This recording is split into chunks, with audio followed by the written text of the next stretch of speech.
We will take some few questions from participants. At 11:40 to 12:20 p.m., we will welcome our second speaker, Mr. Rufai Mohammed Hafiz, who will share some insights on regulations, standards, and public-private partnerships in e-waste management. From 12:20 to 12:25 p.m., we will now open the floor for Q&A session with both our speakers. Please join me in welcoming our first speaker, Ms. Nobantu Nsimdi, who will be guiding us through circular economy principles in waste management. Ms. Nobantu, please, you have the floor.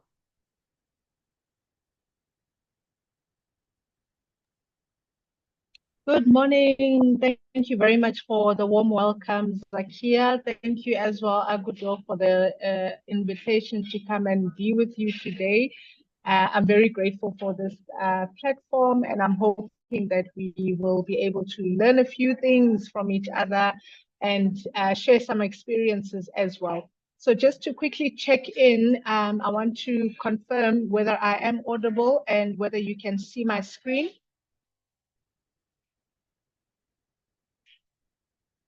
'Yes, please. 100%. Okay. I'm seeing a few thumbs up coming in there. Okay. So just want to see. Okay, my screen is able to move. So just quickly today, these are some of the things that we will go through.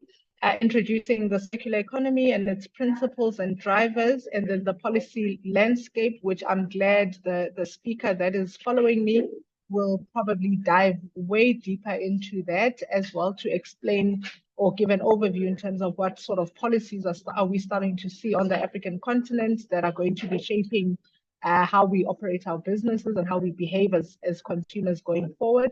We will look a little bit at the priority sectors from the recent report, the Circular Economy Action Plan that has been, in fact, it's the Circular Economy Action Plan for Africa that was released, I think, less than a week ago. So they identify some key sectors that we need to be looking at as a collective.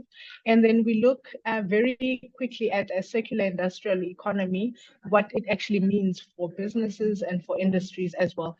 Briefly looking at the the challenges, barriers, and some of the opportunities. We have time, we can participate in an interactive activity, but I know that our timing today is actually quite tight. So let's see how far we get to, and then we can see if we're able to participate in that interactive activity. So I would like to share this video just to set the tone of our discussion today.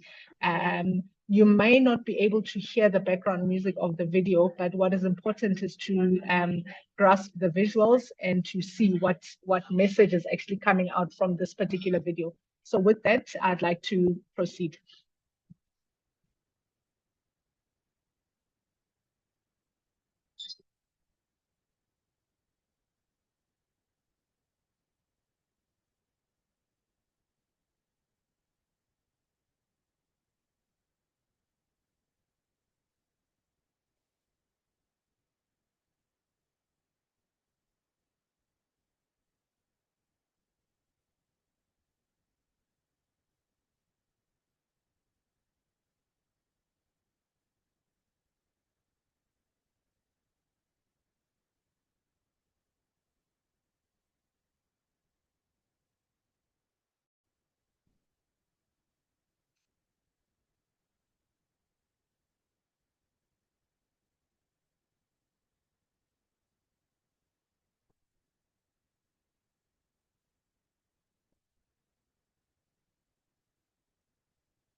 Right. So now that you've seen that video, and I hope that it's given you something to think about, I'd like to open up the floor or perhaps the chat box.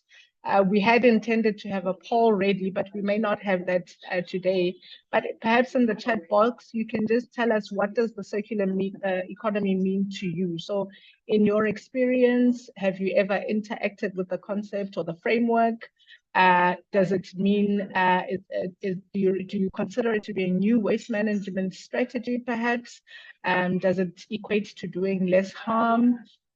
Is it a strategy? Would you think that it's a strategy to redesign products, or a linear economy model with a few updates? So please definitely use the chat function and let me know. You don't have to necessarily choose only these options. I'd actually like to know from your experience, how you come to understand and experience the circular economy.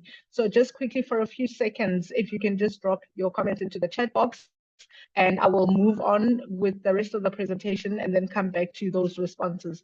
So please, I would encourage you to all use the chat function to just share with all of us what the circular economy actually means to you based on your experience. Okay.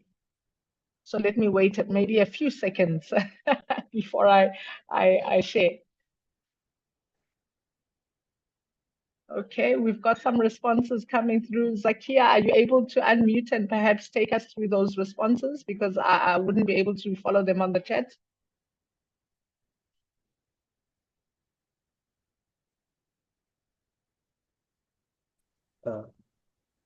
Yes, sir. I know. Please, can you hear me? Yes, can hear you. Yes. My basic understanding of circular economy is not like what you shared about. At first, it was linear model where we take, we use, and we just dispose. Now, waste has become a resources now, so we can make use of it by either recycling or repurposing it for something resourceful for the community. Just like most informal settlements use waste, for them they just um, segregate and just sell it outside because they are not really formalized or under the industry of waste management. So basically, that's my idea about it, just repurposing the waste we collect. Okay, thank you very much for that contribution. I don't think any other contributions, but in the interest of time, I'll move on and say that what is currently happening right now is that we're all functioning within a linear economy model. And that basically means we extract resources which are not infinite. I think up until now, perhaps we all thought that the resources that we have were unending or had no end. But we have discovered over the last couple of years that resources are actually finite and that they do come to an end. So we've been extracting these resources, producing, distributing, consuming resources, and then disposing them, which basically means that we take, make, and we waste. There is no recovery of resources at any point during the processes in terms of how we produce and how we consume goods.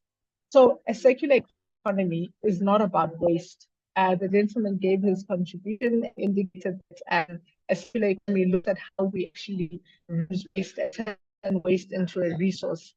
And I always, every time I give a talk, I always say to people, if you remember anything from my talk, please remember the fact that the circular economy is not about waste. Yes, waste is a big um, um, inlet, I think, in terms of transforming our economy, but the circular economy is actually a regenerative system that is designed to keep products, materials, and resources in use for as long as possible. So it's about rethinking how we actually produce, how we consume, and how we dispose of things. So waste tends to happen at the end of usage, whereas circularity actually begins at the point where we design our goods. So if you, for example, are in a space where you are manufacturing laptops or you are manufacturing certain goods that are being consumed by the public or the market out there, your responsibility in the circular economy is to go back and think about how you've designed those goods.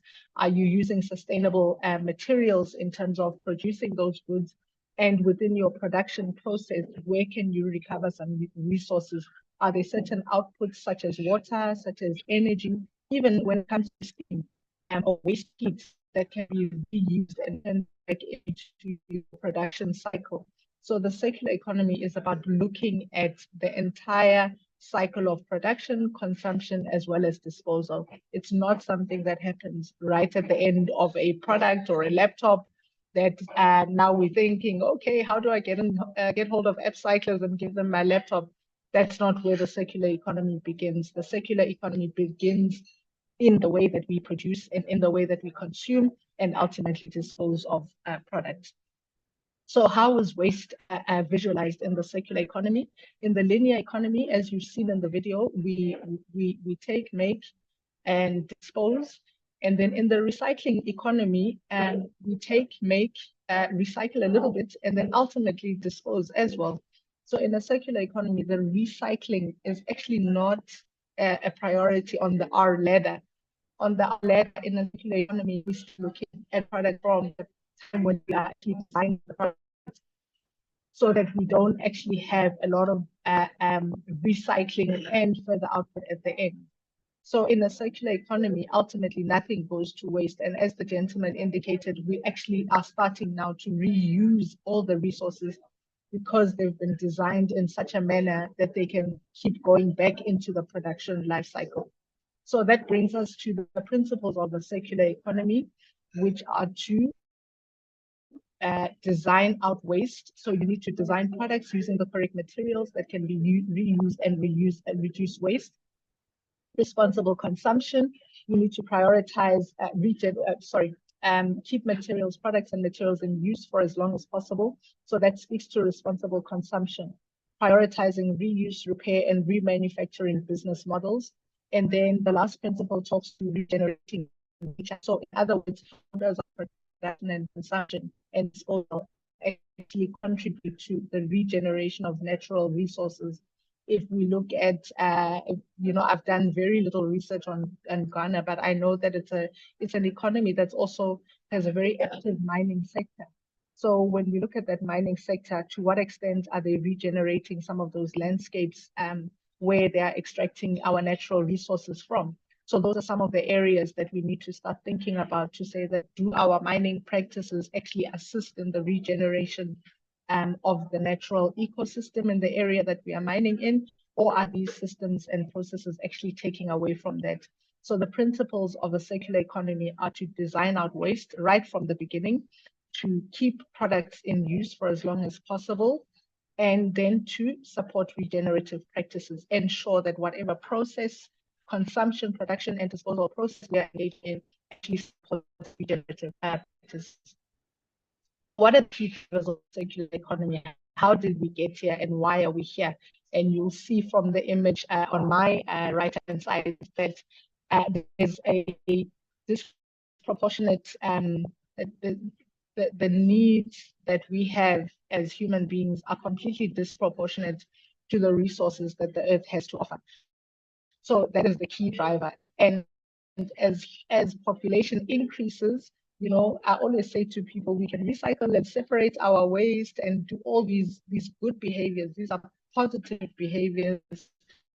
We can have businesses that are starting up to look after our electronic waste and all of these things. But at the end of the day, the biggest or top driver of the transition to circularity is actually population growth and resource demand. So the more our population explodes, and especially with Africa, I think we all have seen the stats what the picture are in terms of our population growth. As our population grows, we will see an increase in the demand for resources. And also what we find in a lot of our economies, there's a lot of primary resource exports without beneficiation. So in other words, we don't retain our resources within the African continent. A lot of our economies are based on extraction of raw materials and the exporting of those raw materials. So in other words, we actually don't even have primary resource reserves to support our economies and to support manufacturing and beneficiation within our own economies. And then another driver is our waste generation and infrastructure gaps.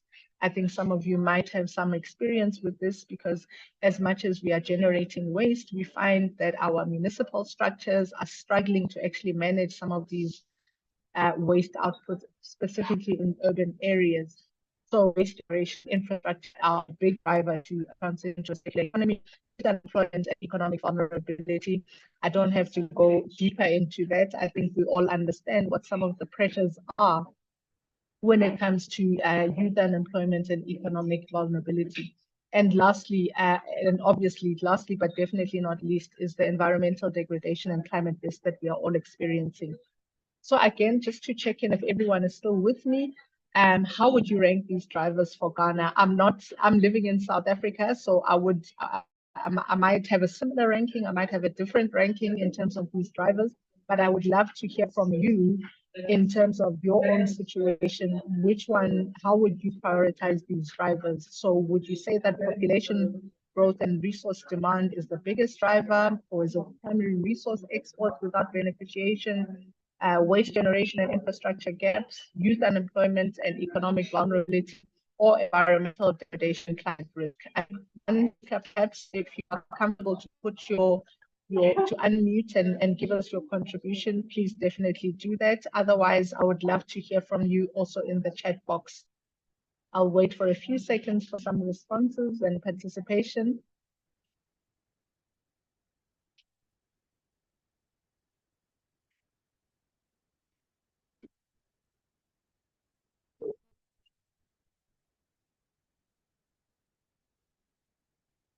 Is there anyone who'd like to unmute perhaps and give us their perspective in terms of how they would rank these drivers?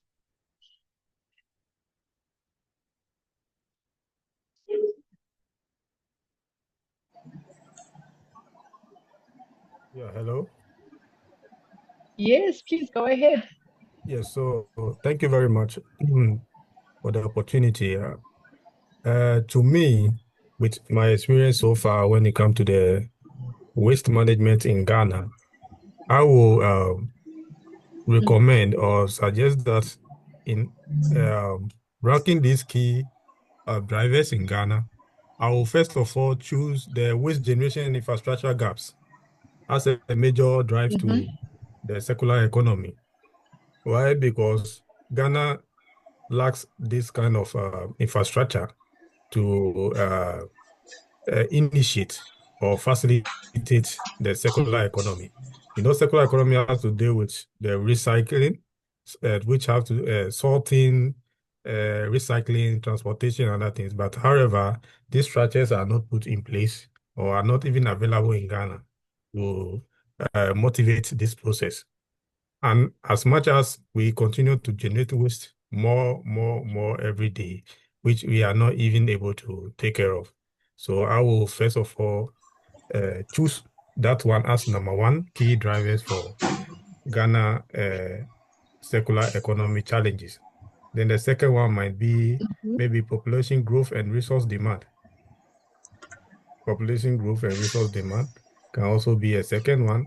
And then maybe the third can follow by youth employment, economic vulnerability, where maybe our interest to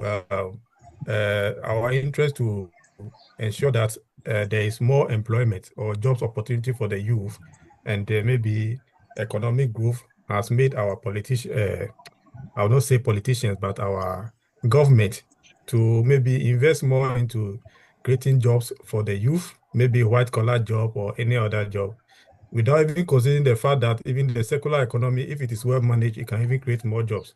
But they rather engage in other job opportunities in order to accommodate the youth and then resolve youth employment.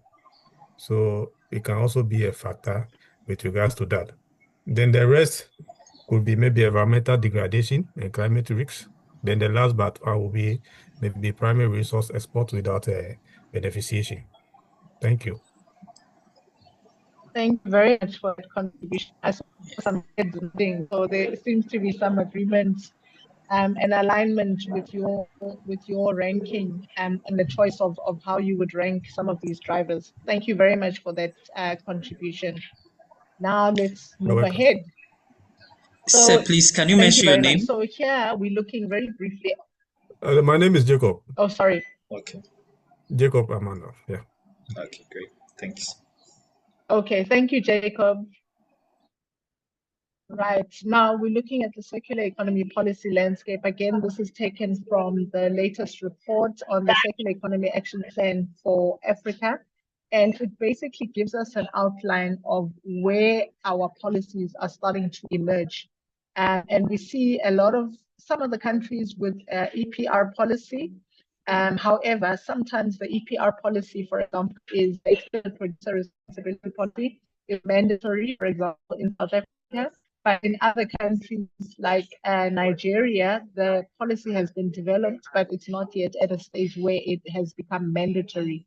So we are starting to see some development, but some of the countries are not necessarily at the same stage, but there is some development starting to happen. You're starting to see some countries developing their roadmaps. Governments are starting to develop some roadmaps for the transition to a circular economy. We've got a lot of countries, in fact, that have implemented product policies such as a plastic a ban. So that seems to be the key driver of this transition and the policies that we are starting to see emerge. So the plastic ban actually seems to be leading. And then countries where we see fiscal policy, Ghana looks like there is a fiscal policy to support the transition to a circular economy. Not all governments, as you can see, are at the point where they've developed funding mechanisms to support the transition, but I'm sure that those will soon start to come. And I'm quite hopeful that our speaker will also take us through a deeper level of what is currently happening within the policy perspective. So just zoning in on Ghana, you'll see that Ghana definitely has a fiscal policy according to the report, and they also have a roadmap that is in development in terms of Ghana's transition to a circular economy. And I think I may have seen that actual roadmap, but I think you can also do some research and get your hands on it as well. You might need to make a few calls to get your hands on that report, but it looks like it is something that is either in development or something that has recently been developed as well. Okay, so in terms of this report, I'm referring to what a priority says. So it is water, food and fisheries, energy, transport and mobility, plastics and packaging, construction and waste as key priority sectors, specifically for Africa's transition to a circular economy. And I know that we've mainly been looking at, for example, e-waste. We've got our host today is an e-waste recycler. However, it's important to also understand the impact of e-waste on water, because if we don't understand that, then you may find that you are solving only part of the challenge and not actually looking at the entire challenge. So it's important to also take a value chain perspective in terms of understanding, again, how does e-waste happen? You know, what are the manufacturing implications of electronic goods? What are the implications even on water, our water use as well? And when we start to engage in recycling behavior, what is the impact of our recycling on water? Are we heavily reliant on water as a resource? Are we generating additional waste as well as part of the recycling process? So these are all things we need to measure as well. And then, like I said, the other sectors are food and fisheries, very important, especially on the African continent, where we're starting to see challenges when it comes to food security. So when we think of the circular economy, we should not limit ourselves to just thinking at a high level on the sector that we are interested in or participating in, but we should actually seek to acquire a bigger understanding or a high level understanding of some of these sectors so that you can also understand how your behavior and your business could actually be directly or indirectly impacting some of these other sectors. So I'm going to shift gears to a circular industrial economy. What does that look like? We've discussed what a circular economy is. We've identified the principles of a circular economy, which are to design our waste, keep products in use for longer, as well as regenerate nature. Now, if you are working in a business perspective, what does this mean for you specifically? It means preserving value, potentially by extending the life of products, components, and materials. It means shifting from selling goods to delivering services, encouraging manufacturers to maintain ownership and responsibility. It means reducing resource consumption and waste by designing for durability, repairability, and reuse. It means creating local jobs through maintenance, remanufacturing, and reverse logistics. It means rebuilding capital, not just financial, but also human, social, and natural. Jacob indicated that it's important that we also start to look at how to include our youth and create opportunities for youth as well.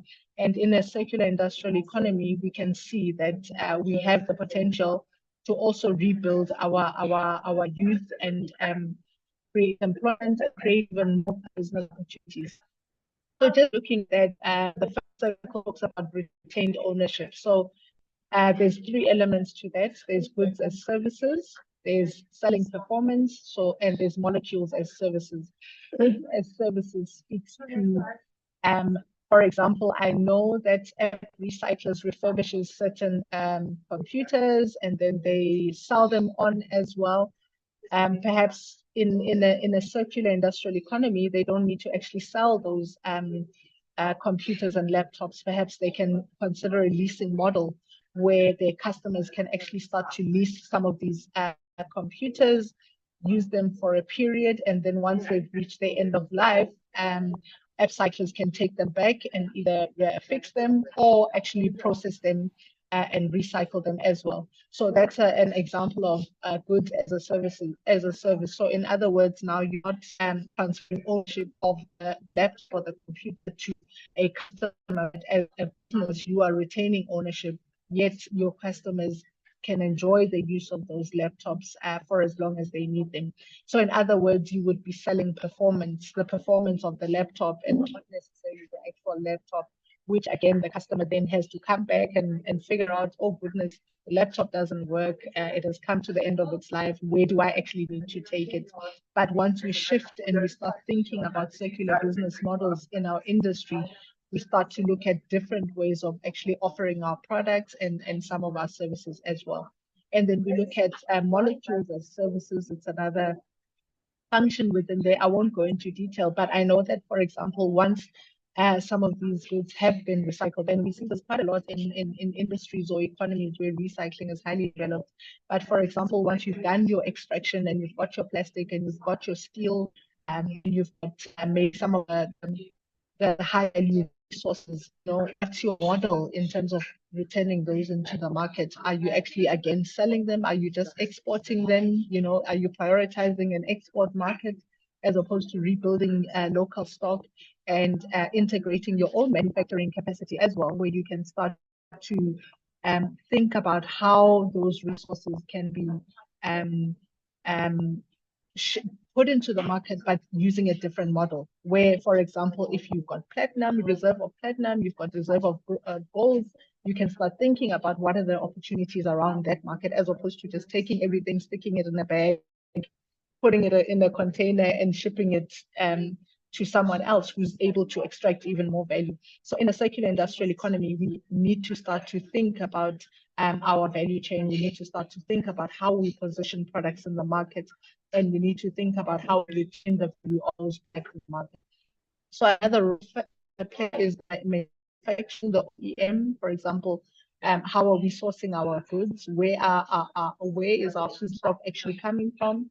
And then obviously the third point would be the operation and maintenance.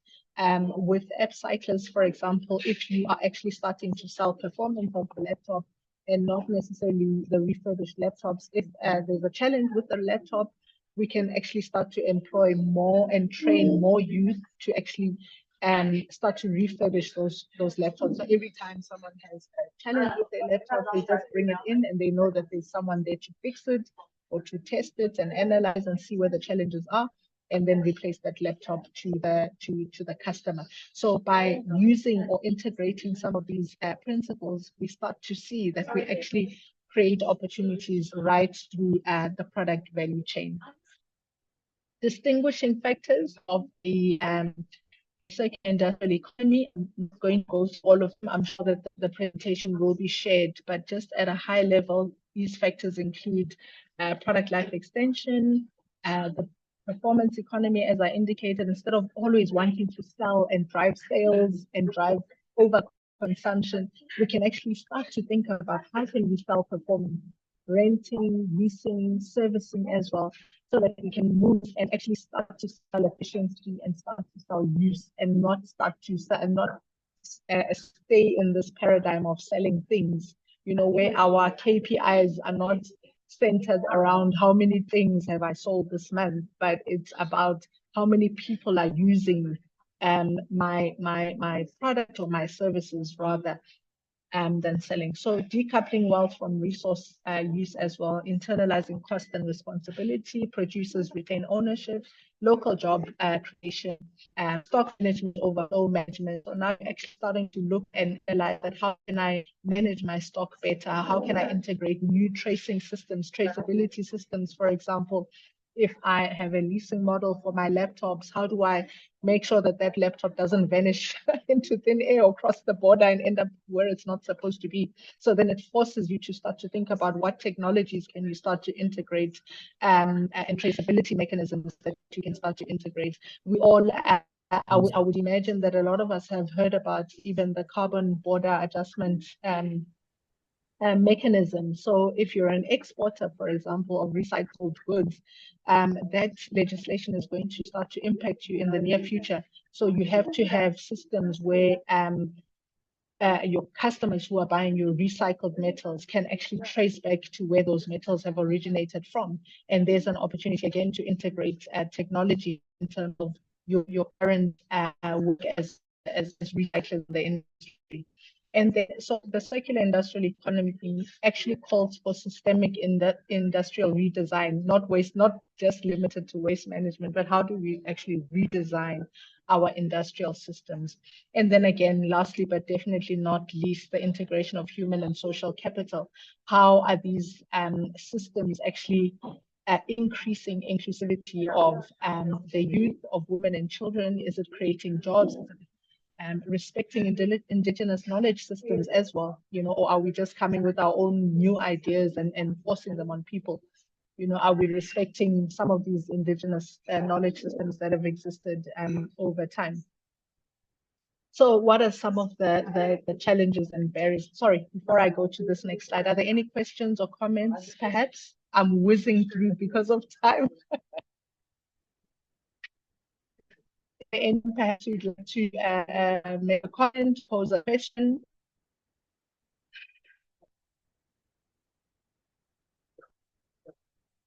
Or perhaps contribute their perspective.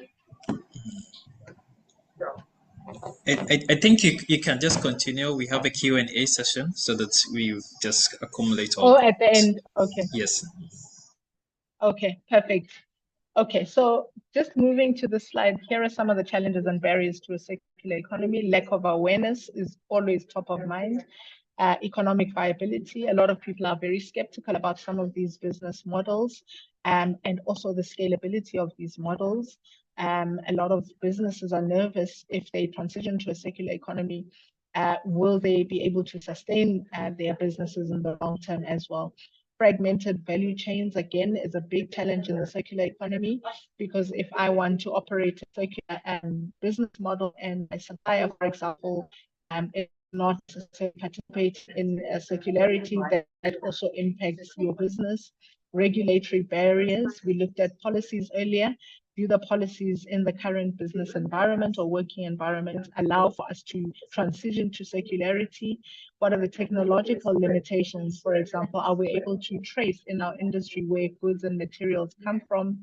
Can I give, for example, a client a Basel compliant report about the origin of some of these resources that I'm exporting in the market?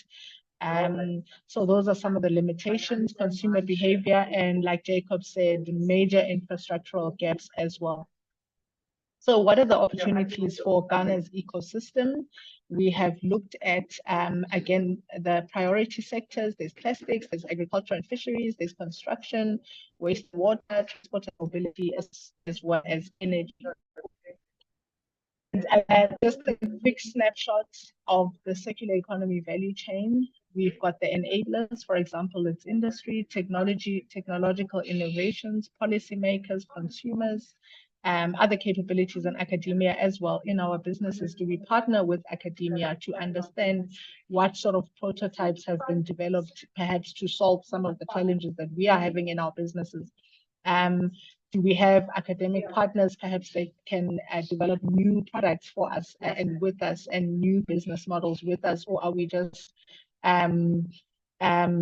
moving along and running our business without really putting our head up to think of what other possibilities could be out there for us to actually operate in line with these core principles of the circular economy? So, and then again, having clarity on your aims, environmental quality, economic development, social equity, and also the beneficiaries. I like this image because it talks about not only our current generations, but our future generations as well. So what is my business value chain like? And is it actually the kind of value chain that is leaving space and opportunity and resources for future generations? Or is my business good for now? Is it solving today's problems without a focus on what is to come in the future? So yeah, I'm very nervous to play this video, especially if there's no audio, because this one needs a little bit of audio. But I think when the presentation is shared, you will all be able to see just a roundup of some of the circular economy opportunities that are currently existing on the African continent. And this is inspired by the Footprint Africa report that was issued a few years ago. And it looks at circular economy ideas both from agriculture, the agricultural space, food production space, as well as manufacturing. So I will leave it for now, but you will definitely have an opportunity to look at the video at a later stage. Now, I had a pitch challenge, but I don't know, Zakia, you can give me an idea if our time allows, but maybe at a later stage, it can happen. So the idea was that you can select an industrial sector, perhaps that you are involved in or that you are interested in, and identify a circular economy business solution for that particular sector, and then flip it into value. So discuss how can we, and brainstorm how can that waste be turned into value. Not only focusing on e-waste, but just looking outside of, in terms of some of the priority sectors that we would have mentioned earlier, or maybe even sharing some solutions that you actually come across in weighing out your work and your business as well. And then perhaps share that experience with the group as well, to say that here's a circular economy solution that I've actually experienced or come across, and this is how I believe it's adding value, not only at an economic level, but at a social level and at an environmental level, because now this particular business has transitioned from a linear take, make, and waste economy to a circular economy where very little waste is actually being generated. So I'll pause with that. And I think, Zakia, will you just give us a little bit of direction in terms of time? Are we able to do the exercise, or should we rather pause it and go into the next speaker? Thank you. Yeah, thank you, Madam Ibantu. I think because of our time schedules, we would be able to basically have like a second to for various participants just to share their ideas on these various steps so that we can basically moving forward to the next speaker. But then I think it would be prudent for we those looking forward to have certificate out of this program to take this course, to take this assignment very serious. So probably you can basically do your own review on this and share your findings with us so that that could basically help us in bringing forth the various certificates that you're looking out for you. So I'll put it to the participants, take a screenshot of this. We will share this with you as well. But then take a screenshot, do your own research, and then present to us with on our email. Then we can use that as a base in also accrediting your understanding and issuing out the certificate to you. That's great. Perfect. That sounds absolutely fantastic. Yeah, so I'll move on from here then, and then I think the next step is the Q&A. So that would be it from me. I hope you thoroughly enjoyed the session. Due to time limitations, I did have to rush through it, but I will stay on up until we're able to do the Q&A session as well after the next speaker. So those are my final thoughts. If the economy keeps growing, the earth simply does not have enough raw material, circular economy or not. And remember, like I said, circular economy is not about waste. It's about how we produce and consume and dispose of goods. Thank you very much. With that, I'll hand back to you, Zakia. Thank you. Thank you, Ms. Nobantu, for your insightful presentation. We will now take questions from our audience. Please, you may raise your hand to be unmuted.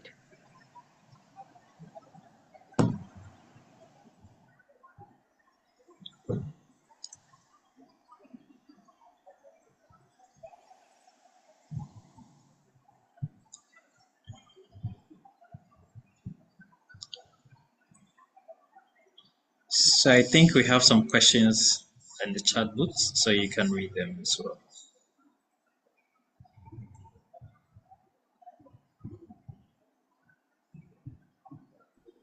Okay, perfect. Thank you very much. I see now all the contributions from the beginning. So the question is from Naziru.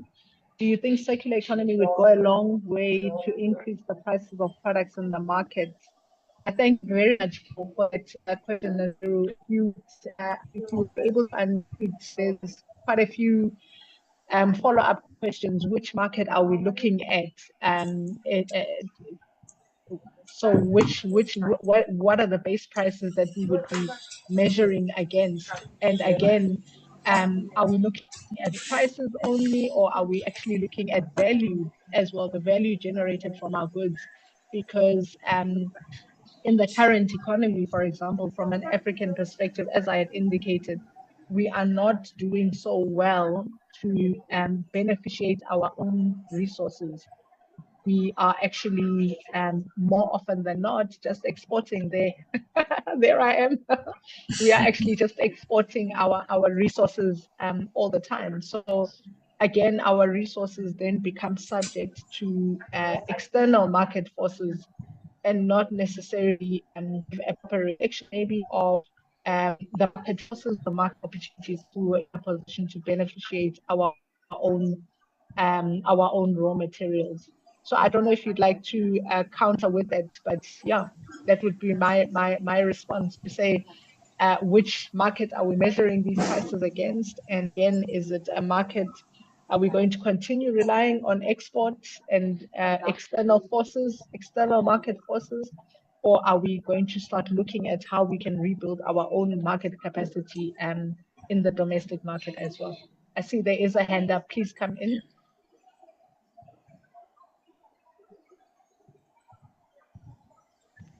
Hello. Hi. Please, Good can you hear afternoon. me? Good afternoon. Yes, we can, loud and clear. Okay, sure. So, I just wanted to add something little to what you just said. My name is Michael, and I've had the opportunity to also work in Ghana. I'm in Ghana here to work under waste management with the Kumasi Metropolitan Assembly. So we actually had a project with the European Union on waste segregation. So initially, there was one of the members who talked about the infrastructure gap. So I wanted to add something little to that. The infrastructure gap, we actually do have the infrastructure. So in Kumasi here, we have one of the biggest recycling plants in West Africa. We have a recycling plant here, a very big one. So the issue right now is the compliance. So we have most of the manufacturers who are still manufacturing goods, which creates a lot of waste. So when you look at the waste generation in Ghana, it's more of plastics. We don't even actually have a lot of waste under electronics, the e-waste. Most of our waste are plastic waste, and then we are having it a little bit of a challenge with these companies who are creating waste in plastics. So that is one of the major issues in Ghana here. We have the policies, but the enforcement is very, very low. So most of the time, we even have people who we call waste pickers. They go around picking plastic waste, and then they sell it to people. They sell it to secondary middlemen who compile this waste and then send it out, or sometimes they export it out of the country. So coming back to the question where we are saying that is it going to increase the prices of products? I would say that it is rather going to increase it because in Kumasi here, one of the ministries, that's the Kumasi Metropolitan Assembly, 70% of our income, the internally generated funds that we get, we spend it on waste management. So if we are going to get products which is going to serve as, let's say, it's not going to generate waste, serve as reuse, it is really going to help us. Instead of spending much time to clear the waste, it is rather going to help people to Optimize. optimize. Yes, exactly. So that's what I wanted to add. Great.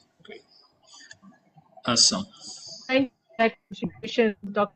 Mike. So you would say that transitioning to a circular economy will definitely increase the price of products in the market.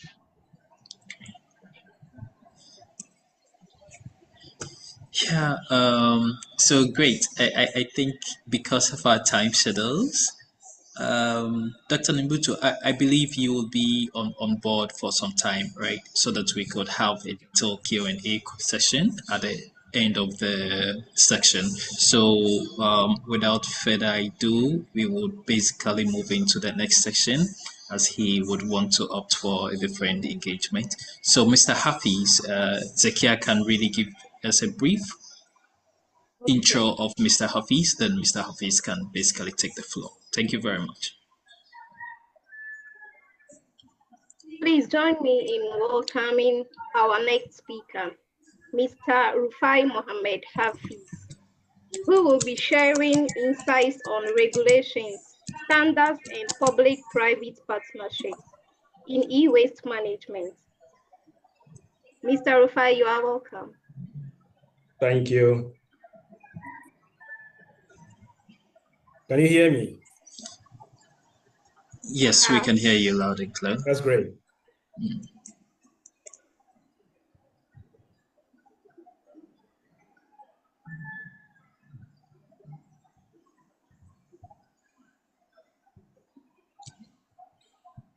Good morning, everyone.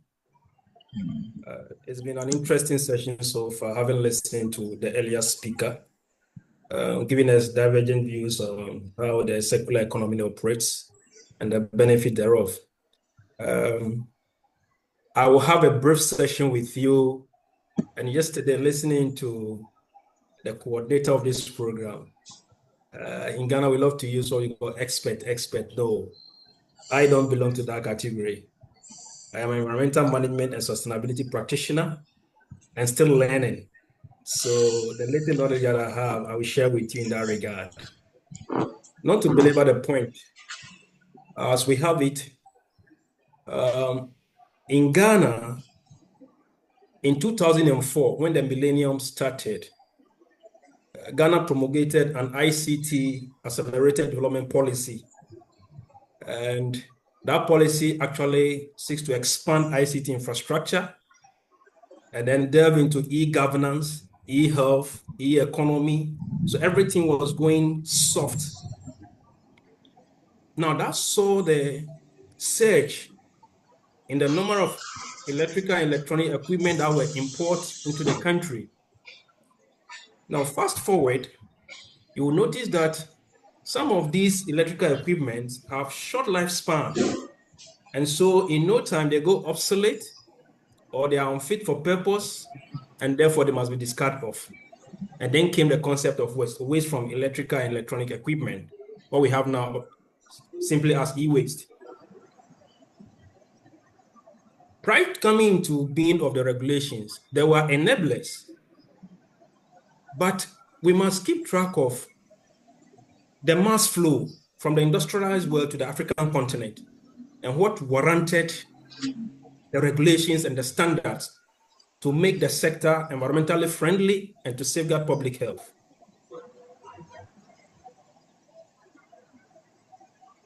So brief outline of my presentation will focus on what is the e-waste mass flow in Africa, Ghana inclusive, what are the enablers for the e-waste regulations and standards, what the regulatory framework and the standards are, and how we can leverage on the public-private partnership model to actually propel the circular economy on e-waste. And I will conclude.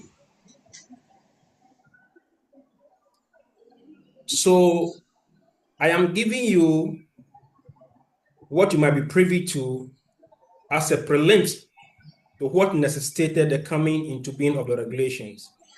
So the Global E-Waste Monitor actually keeps track of the mass flow of e-waste that moves from countries to countries and how it is circulated and how it is dealt with. So as far back 2019, it stated that 44.4 million tons of e-waste was generated worldwide.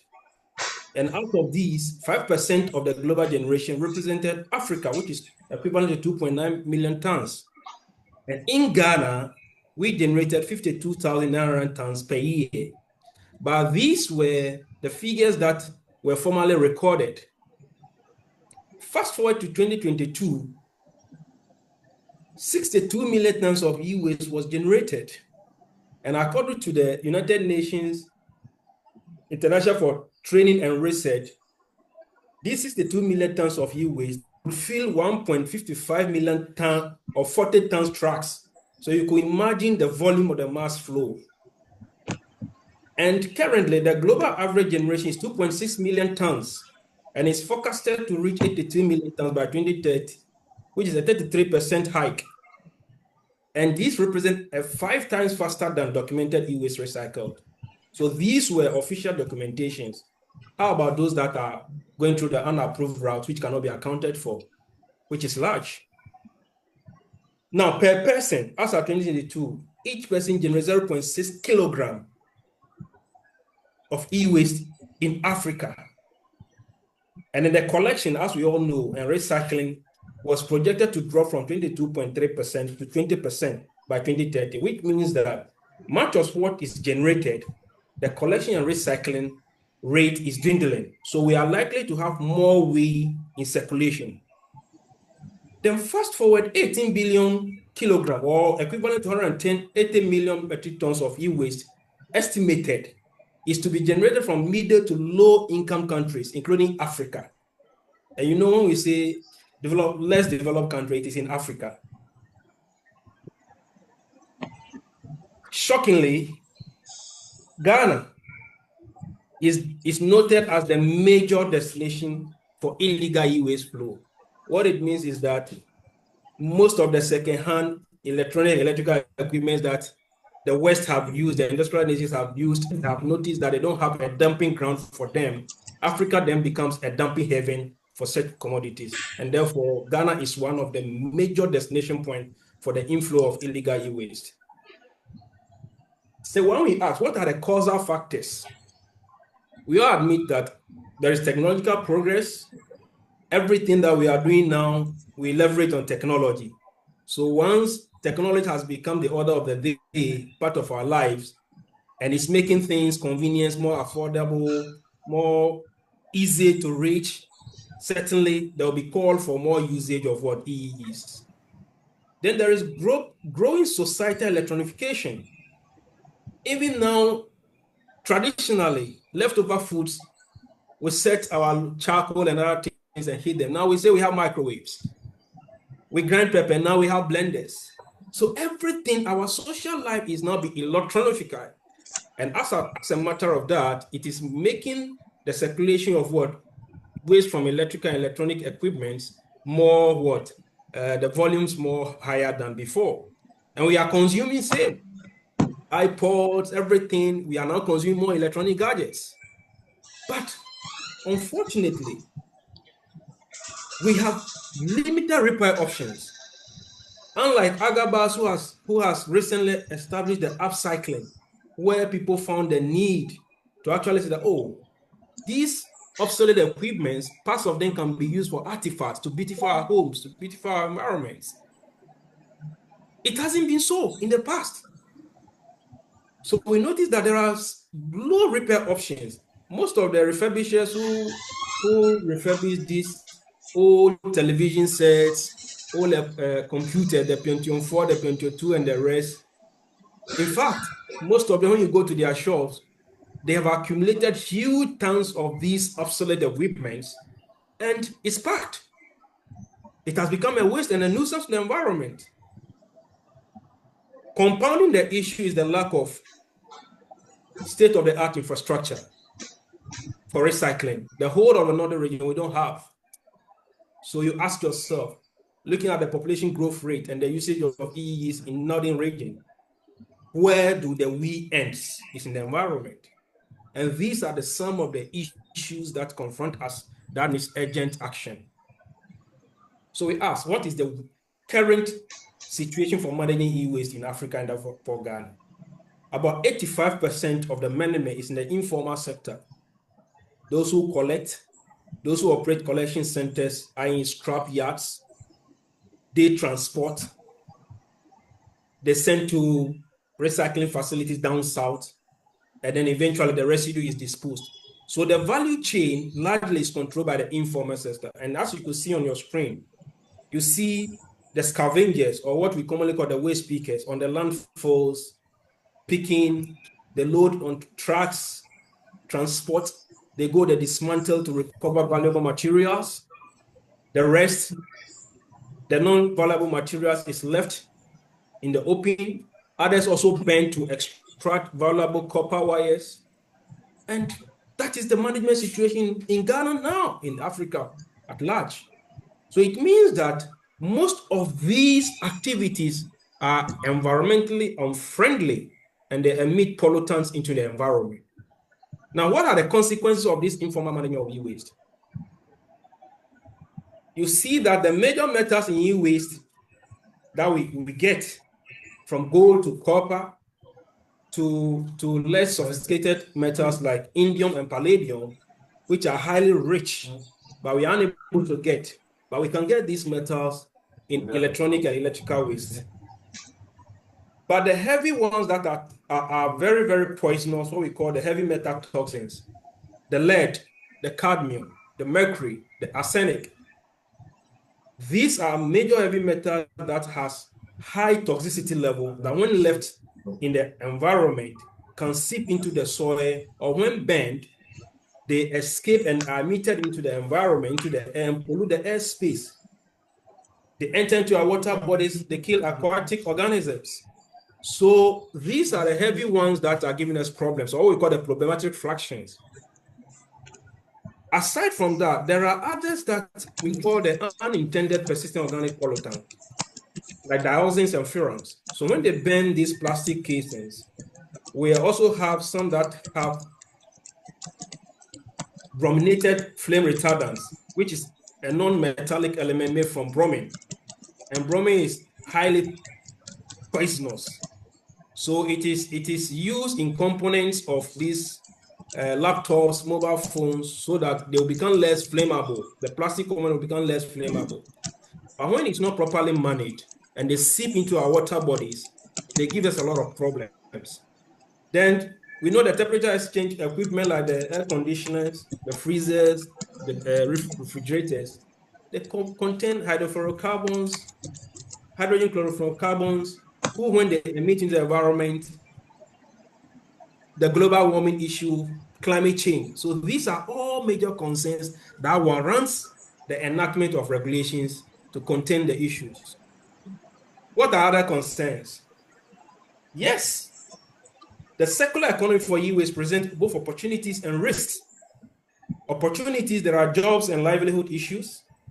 It offers jobs to many and livelihood to many people who gain income from them. It also leads to the recovery of secondary resources. As I mentioned, if you take indium and palladium, for instance, we don't easily get them. And yesterday you were speaking about urban mining. I was very much fascinated about that because the recovery of some of these secondary resources actually limit the stress on land mining for mineral resources. And so it's a good thing that we explore the e-waste sector for growth and for development, but it must be done sustainable because of the risk.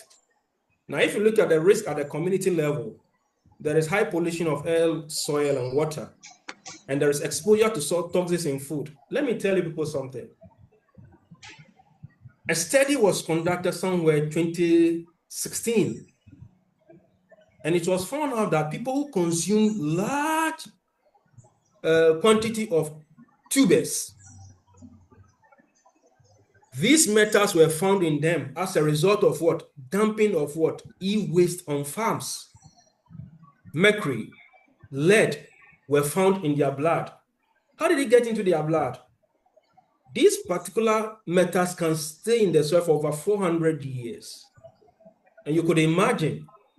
So these are some of the exposure to food. So there is biochemical accumulation of these toxins, and it's a problem for us. When you take the environment, it's huge. Same, the environment media is polluted.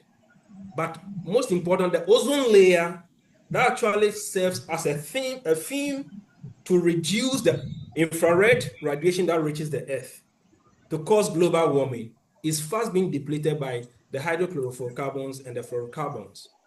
And this leads to global warming, ultimately climate change. So these are the key environmental threats that mismanagement of e-waste is posing to us.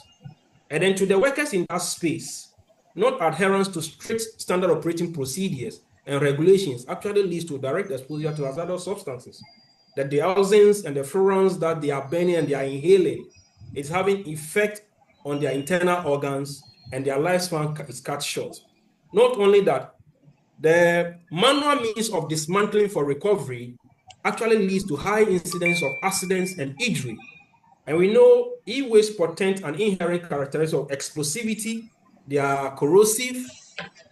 When it spills, bromine, for instance, when it spills onto your body, it corrodes your skin. It affects your eyes, your hair. So they are exposed to this kind of hazard situation. And for this reason, we need regulations to actually manage the sector. Now, what are these regulations?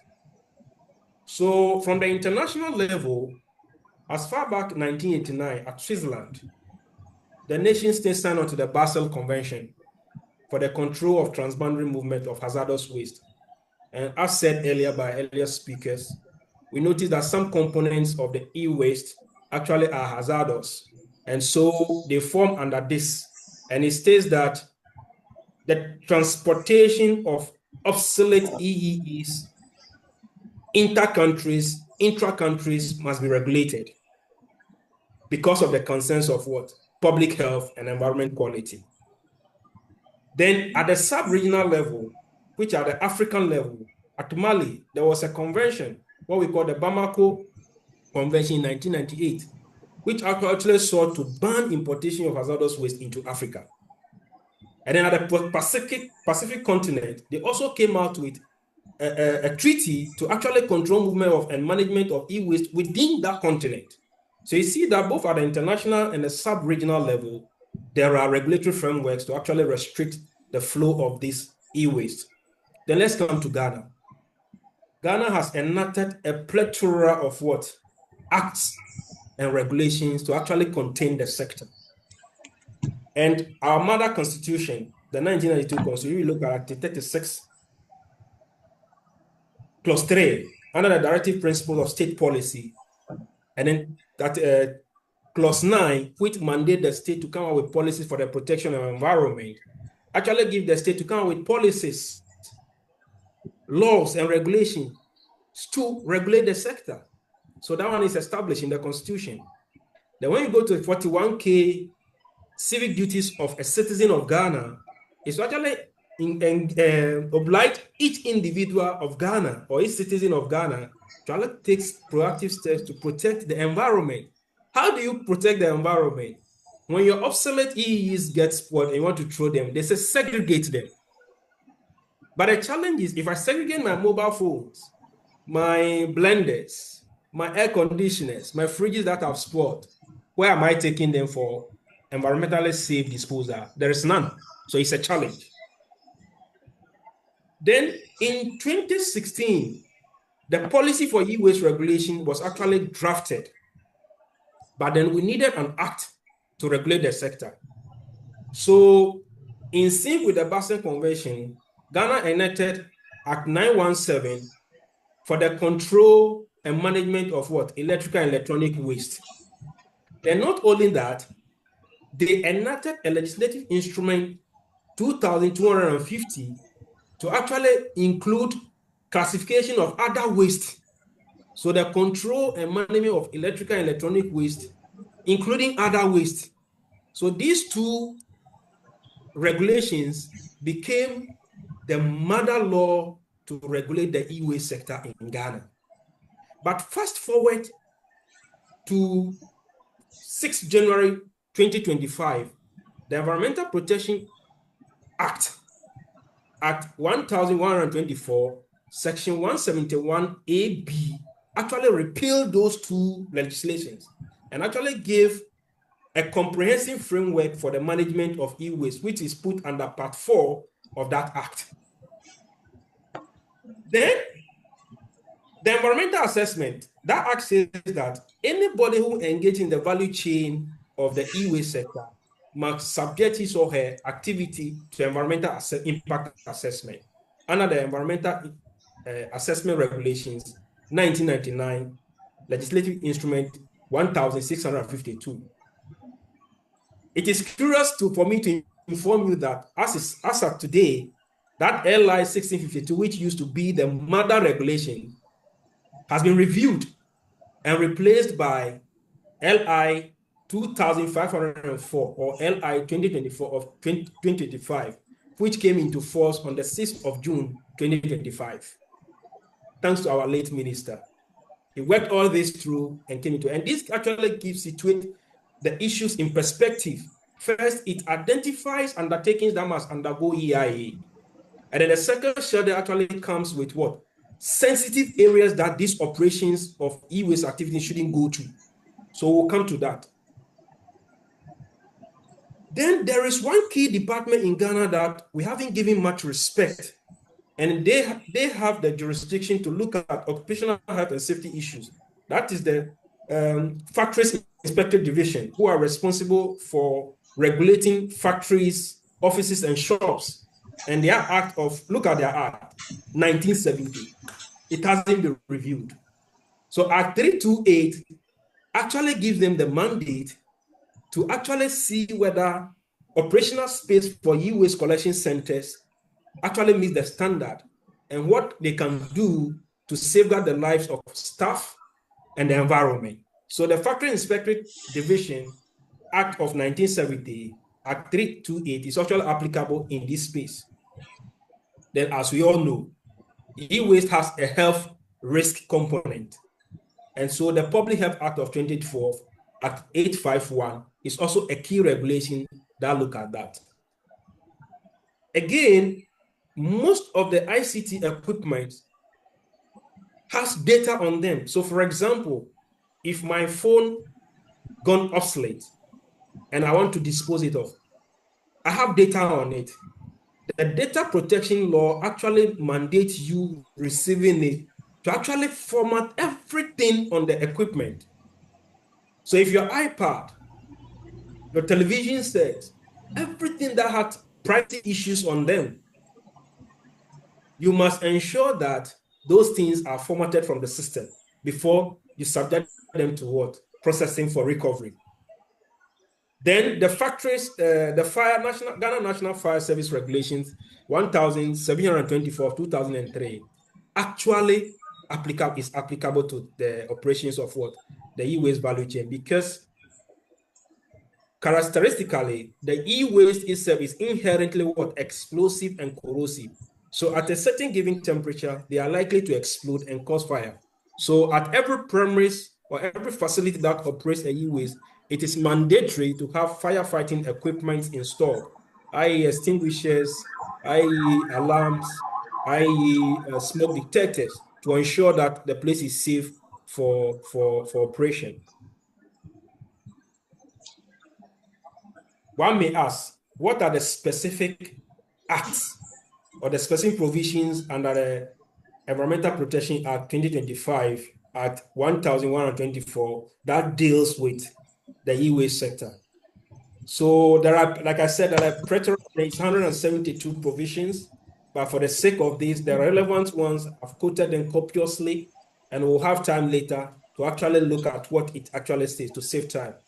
So when you look at part 3 of the hazardous waste regulations under the Act, if you go to section 103 from 2 to 6, it actually specifies things that mustn't be done with respect to what? Operations in the e-waste facility. And then 109, 1 to 2 actually stated copiously which specific instruments to use in dealing with what? Recovery of what? Secondary materials. Same for 115, 1 to 3. So these provisions detail prohibitive acts relative to what? Hazardous waste and commensurate sanctions.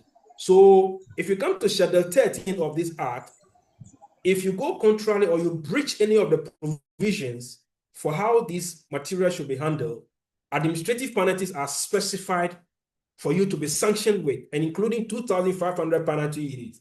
So if your penalty units is 12 Ghana cedis, by 2,500, you are likely to go between 5 years imprisonment to 10 years imprisonment, or both. Is that something we want for ourselves? Obviously, no. So we must go and that we must comply with the regulations. Then when you go to the section 128, actually established the e-waste fund. Do we know that there is a e-waste fund? Obviously, most of us don't know, but there is, and it's catered for by this Act.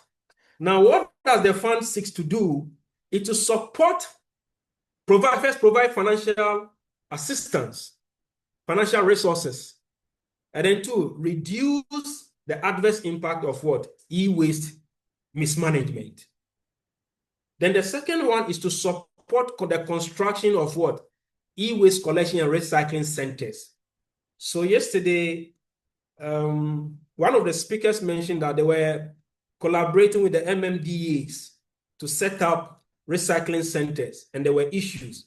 In fact, it's catered for under this fund that state-of-the-art recycling centers and collection and recycling centers must be established to deal with the growing menace of electronic waste mismanagement. First to 129 clause 1 actually focus on reducing pollution from e-waste mismanagement and cascading impact, negative impact on health and the environment, which I've spoken to earlier on. So section 29 clauses 2 has A to H components, which actually specify how the fund is to be managed. So not only establishing the fund, and where are the sources of this fund?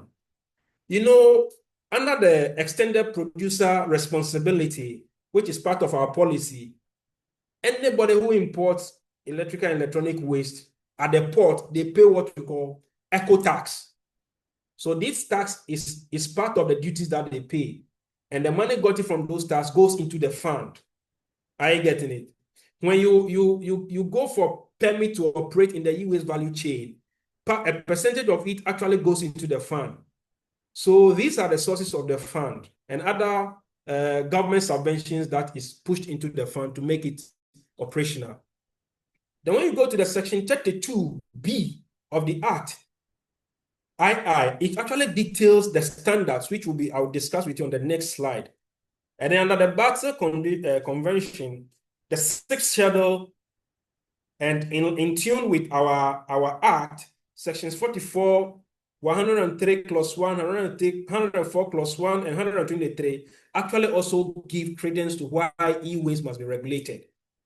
Then the 12th schedule of the Act listed 365 electrical and electronic equipment that poses danger if not properly taken care of. So under the Act 1124, these specific provisions actually caters for how the e-waste value chain should be managed. Then there are other regulations.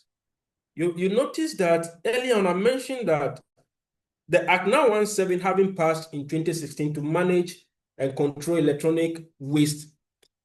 Then came its enabling legislative instrument 2250 to actually detail the technical guidelines.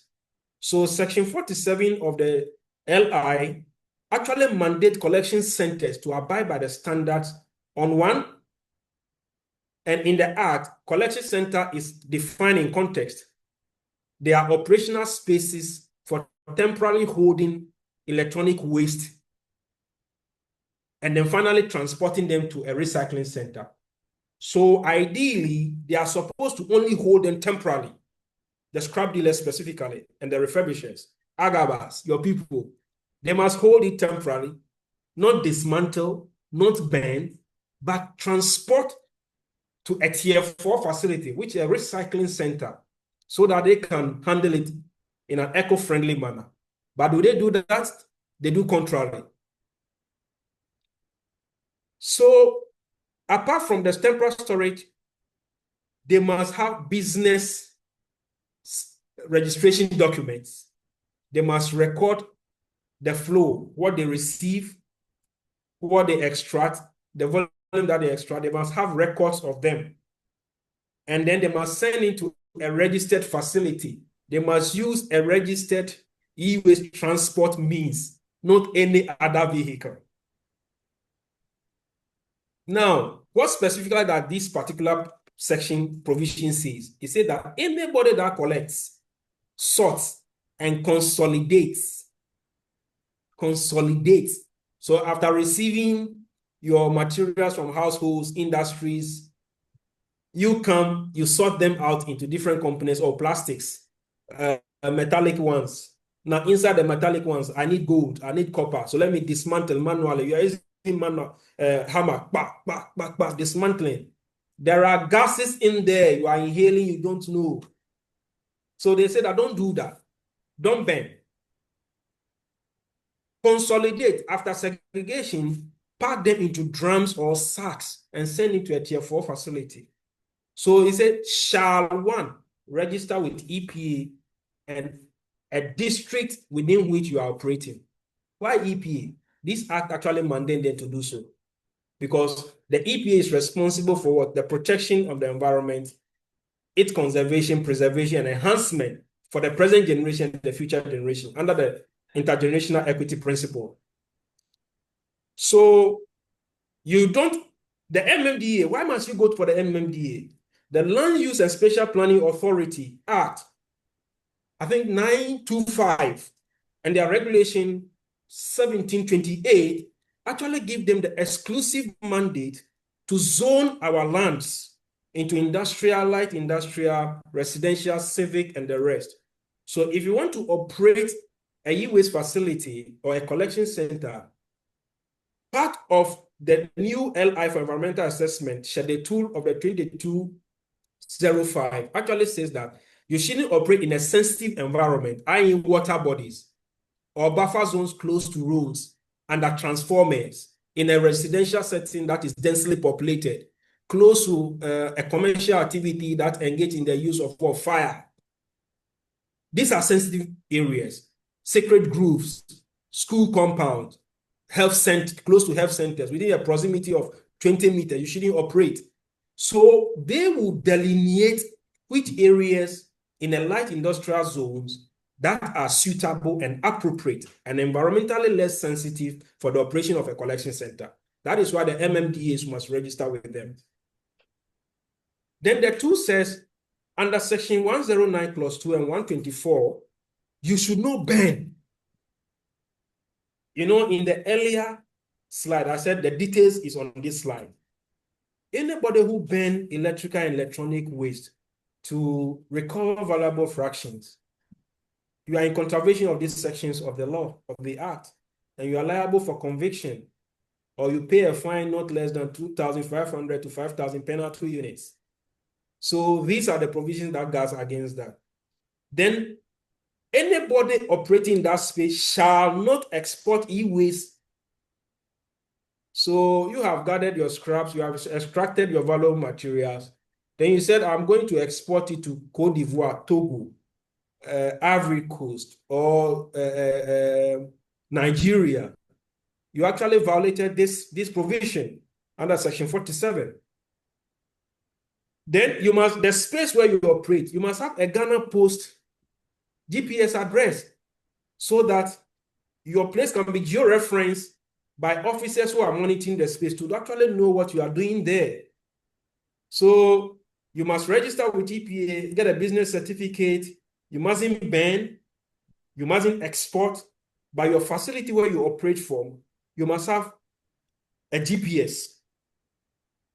Then the area where you operate, you must restrict access, especially to children, because their system is vulnerable. But what do we see? Most of the scrap yards have no restrictions of access. They collect it, they dump it on the bare floor. They haven't cordoned off. So people can easily walk in there, not only to protect you from thievery, but also because of the inherent toxicity of the wares. People with vulnerable immunity shouldn't get closer to those things. So you must have restricted access to the place. And you must regularly train your staff. And I'm very happy with what Agabus and his team are doing. They regularly train these brothers and sisters in that space to bring them up to speed, up to the best standard practices pertaining to the sector. So EPA, Factories Inspected Division, and other relevant authorities or institutions like Upcycling, GIZ, regularly we do training for these people in the space. Then the next thing is they must comply with what? Occupational health and safety protocols. The use of appropriate PPEs. Oftentimes people say, oh, use PPEs, use PPEs. The question is, are the PPEs they are using appropriate? So you're operating a scrap yard. Hand gloves are hand gloves, isn't it? But as to the hand gloves, is it industrial hand gloves that will adequately protect your hands from coming to direct contact with the pollutants in the components? So you go, people are using their bare hands and they are transmitting pollutants into their system, their skin. The dermis over time, they get spoiled. The tissues get spoiled. There are health implications. Not only that, there are situations whereby they are supposed to use respirators, but not ordinary masks, nose mask, or face shield to protect their eyes, their nose, their mouth, all the openings from getting exposed to what? Dioxins and furans into their system. Safety boot, coveralls, are they using them? Cautionary signages, warning signages to warn people of that, hey, this place is danger, don't go there. They sit in the midst of the scraps and they eat bare hand, unwashed. It's a danger. And the regulations say we must guard against that. Then also prevent the emission of gases which I've spoken about. Store e-waste on an impervious surface. When we say something is impervious, it means that the bare soil doesn't have contact with the scraps or the e-waste. So in any e-waste operational space, at least if you don't concretize the floor where you store them, you must have a canvas or what you call a tarpaulin. You spread it, then you collect your wares, you package them, and you store them on it. And this is to prevent leachate, because most of them leave it at the vagaries of the weather. They don't cover it, and they are supposed to cover it. So as it rains, metallic substances in the presence of moisture, acid, they rust. And as they rust, they leach into the soil. And once they leach into the soil, surface water, microorganisms, and to the extent underground water downstreams actually get what? Polluted. So in order to prevent that, they say what? Your wares should be stored in an impervious surface, a surface that is so protected from the wares leaching into the soil. Then maintain good housekeeping by segregating e-waste. I mentioned it earlier. You must segregate the various fractions into their parts and store them temporarily. Then deliver e-waste to a Tier 4 facility, which is captured under LI 2250 and the Act 1124. So what is a Tier 4 facility? We know the value chain has 5, from collector, collection center, transporter. Then the collection center and dismantling center and the refurbishers are captured in there. The 4th tier is what? The recycling plant, which is registered.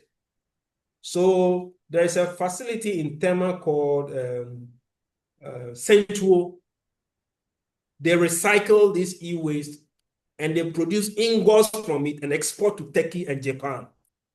So they said that when you collect, the regulations say you must transport it to a registered e-waste recycling facility and not any other. So doing contrary to that means you are violating the regulations and the laws governing the management of e-waste. Now, what are the standards? When we say standards are simply benchmarks set up for people to what? To operate and meet and not go beyond.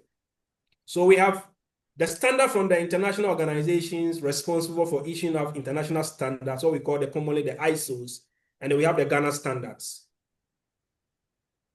So we have ISO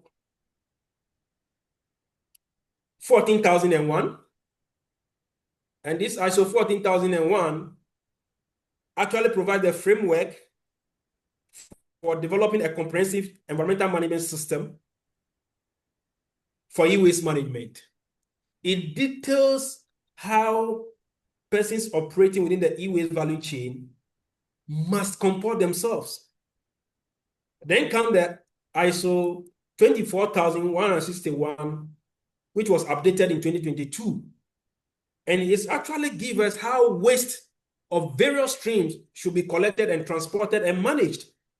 So there are regulations at the international level for catering for e-waste handling. Then we have the 9001 of 20, we talk about quality management. It's not only just management, quality management. Then ISO 45001, we talk about health and safety issues. The occupational health issues that I mentioned earlier is actually taken from what? These 4 international organization standards. Now let's come home, Ghana. Now, effluent is simply referring to the wastewater. Most of our people do pollute. When we say depollute, it means that when they get the waste and come and they bring it to their warehouses or their collection centers, they treat them. And part of the treatment is they pieces them, they extract whatever they want, and after extraction, some of them has to go through washing. Now they use liquids to wash them. Now when they wash, certainly the wastewater must be properly handled. So they are supposed to get an engineered landfill site or an engineered soak pit that will contain this wastewater. Now, how can they do it at a less cost? We all know the pig feet jerry can, the pig feet can, what we call jerry can. They have to dig a 1 meter hole, round hole, and then perforate the base of this jerry can with either nail or any piercing object, not two big holes, and then fill it with what? Activated charcoal to the brim, or leave a space. Now, when they fill it, they will get a foam, latex foam, ash foam, just a film of it, two, and put it on top. And then connect the sewers from where they do the depollution and put this jerrycan into the dark hole, the 1 meter dark hole, and cover it. So when they wash whatever recoveries that they've gotten, the wastewater will be sewered into this jerrycan. It will sieve through the foams, and the activated charcoal will neutralize the effect of the pollutants in the wastewater before it trickles and seep into the soil. So at the point that it will seep into the soil, the contamination level will be so negligible, it wouldn't have much of an impact on surface water and groundwater. And EPA is mandated, has benchmarks for which we go and take samples and measure to establish the presence of coliforms and other biochemical oxygen demand, and then the rest in the contaminants in the wastewater. The ambient air quality. As they burn, they pollute the air, right? So how do we ensure that their operations don't release contaminants into the air? And air current, you know, the airspace has no boundaries. So you can be burning in Tamale here, but contaminants like dioxins and furans can be traveled far to Nigeria and the international airspace. So Ghana has enacted a standard on the back of the International Standard Organization to actually contain this by regulating the sector not to burn. The noise, which is typical. You are operating within a residential setting and you are using hammer. When they are even bringing the wares, the noise that is generated must be regulated. Currently, recently, there are legislative instruments that have been enacted to regulate the threshold for noise, apart from these standards that exist. So we have LI on noise, we have LI on air quality, we have LI on effluent. And then quite recently in 2018, we know that most of the cars that transport these wares are rickety cars. And then most of them use what? Diesel, petrol. So as they move, they emit carbon monoxide. Some of the components in the cars, in the vehicles, the air conditioners, the temperature exchange equipment also emit hydrocarbons. In fact, some use compressed natural gas, what I put there as CNG. Others also use liquefied petroleum gas. So when they bring these waste and they are breaking them, all these gases are emitted into the atmosphere.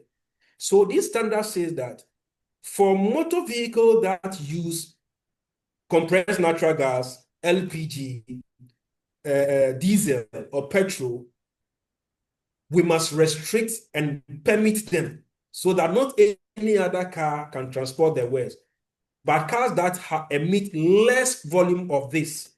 Because you know that the CNGs and the LPGs, they contribute to increase the carbon dioxide concentration in the atmosphere, according to the high and the methane, which are the greenhouse gases that affect the ozone and deplete the ozone layer. So these standards are there to actually guard against that. Now, to the last aspect of my part of the presentation. How do we leverage on public-private partnership to actually grow the circular economy? And when you look at the various models, the hybrid model is best suitable for the e-waste sector. Why do I say so? We admit that majority of the operators are in the informal sector.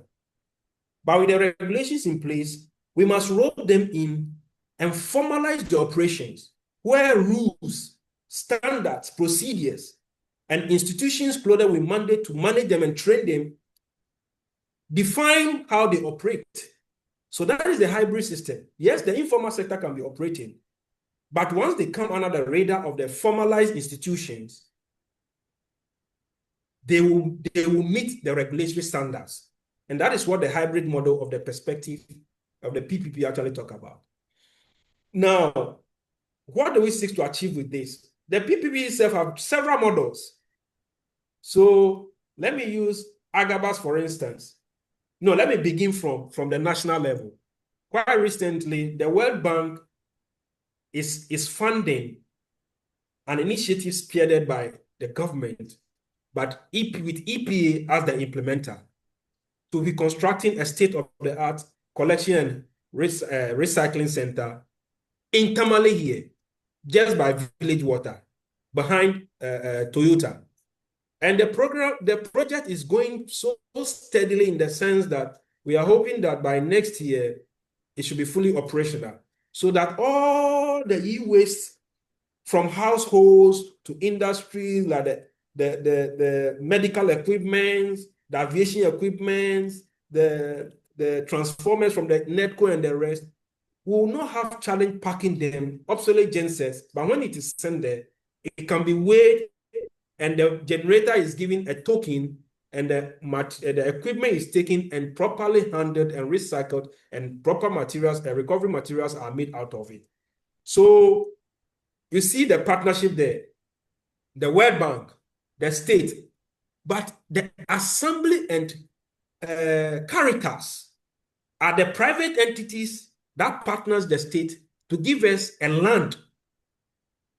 And there is a memorandum of agreement to that effect as to how it should be managed, and the proceeds thereof shared in a quota to keep the place sustainably managed. So this is one of the state and the private entities coming together to establish something like this.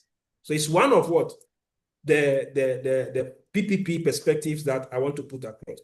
And the type of the PPPs that we have, the build, operate, transfer.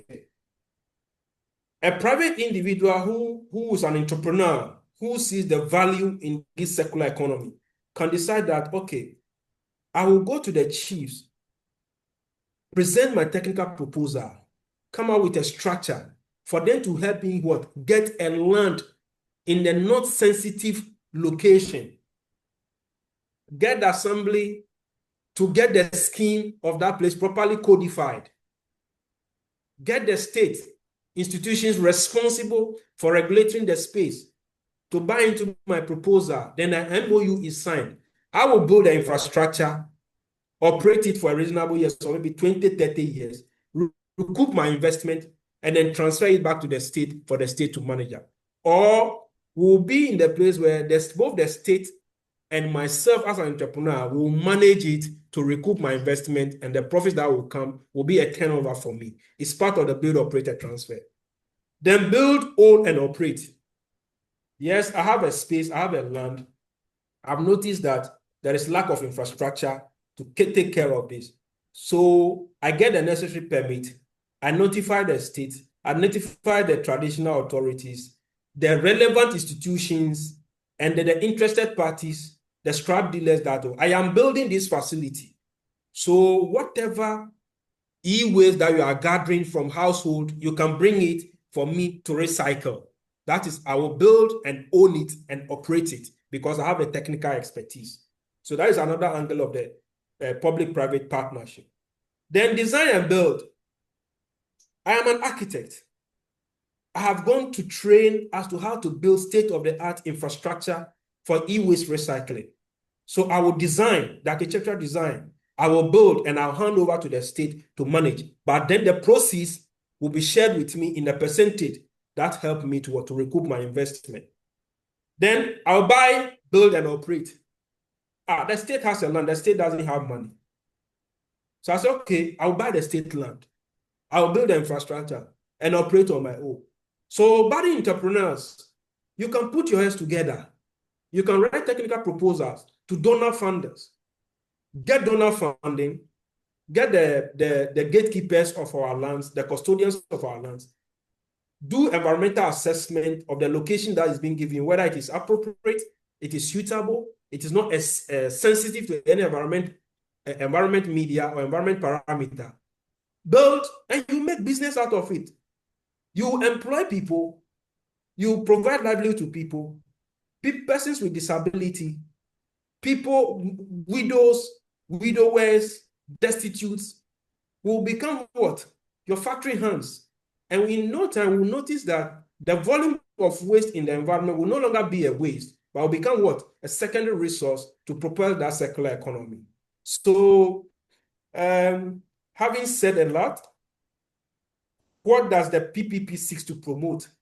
One, capacity strengthening of the informal, micro to small, medium-scale enterprises. As you put yourself into cooperatives and you have partnership, your capacity regularly by the institutions responsible for regulatory will give you training. Like Agabus is giving you the platform to train you. And you see that you upgrade and do things in an eco-friendly manner. So there'll be a fair balance between what socioeconomic development and environmental protection and enhancement.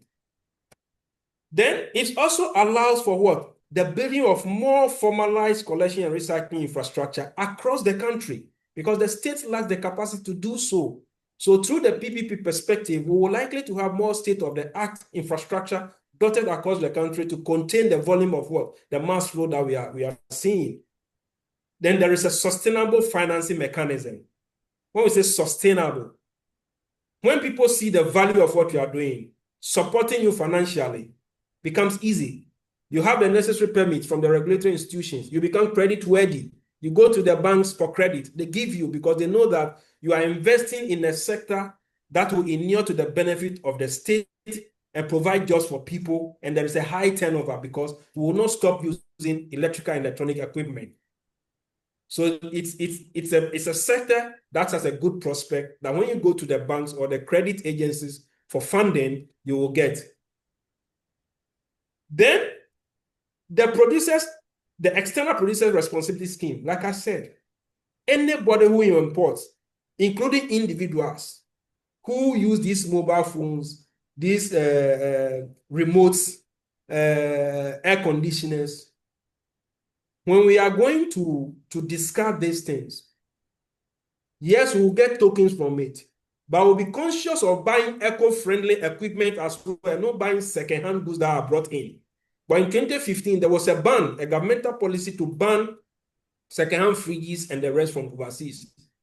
The dealers in the second-hand fridges and freezers rose up against the state that their livelihoods are under threatened.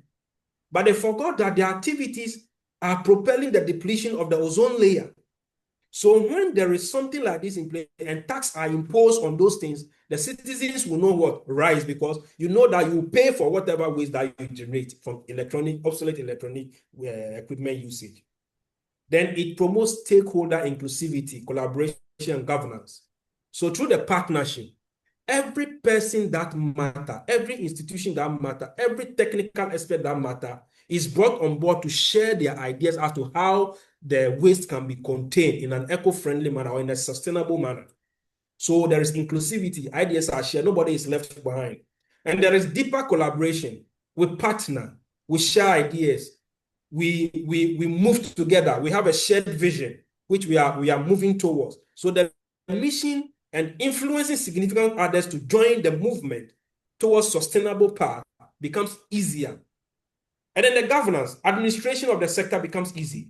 Because if everybody appreciates the role of the regulations, how to comply with the regulations, and the benefit thereof in the circular economy, I think that administratively, everybody knows that I must go for permit before beginning this. These are the permit conditions, my responsibilities to the state and to the environment, as enshrined in Article 41K. So if the governance or the managing of the sector becomes so easy, then there is knowledge and skill transfer.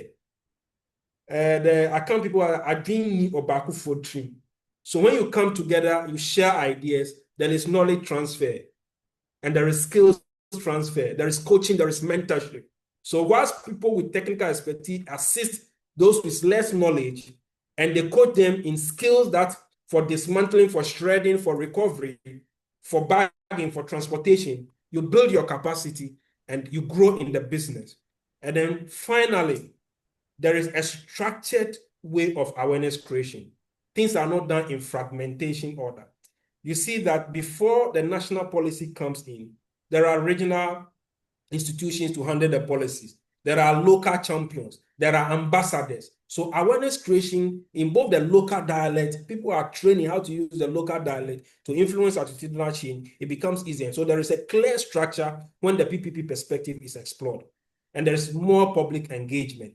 So in conclusion, I would say that yes, the e-way circular economy presents opportunities and challenges. The opportunities are in job creation, income, reduction in waste mass flow, and the recovery of secondary resources, putting less pressure on land mining.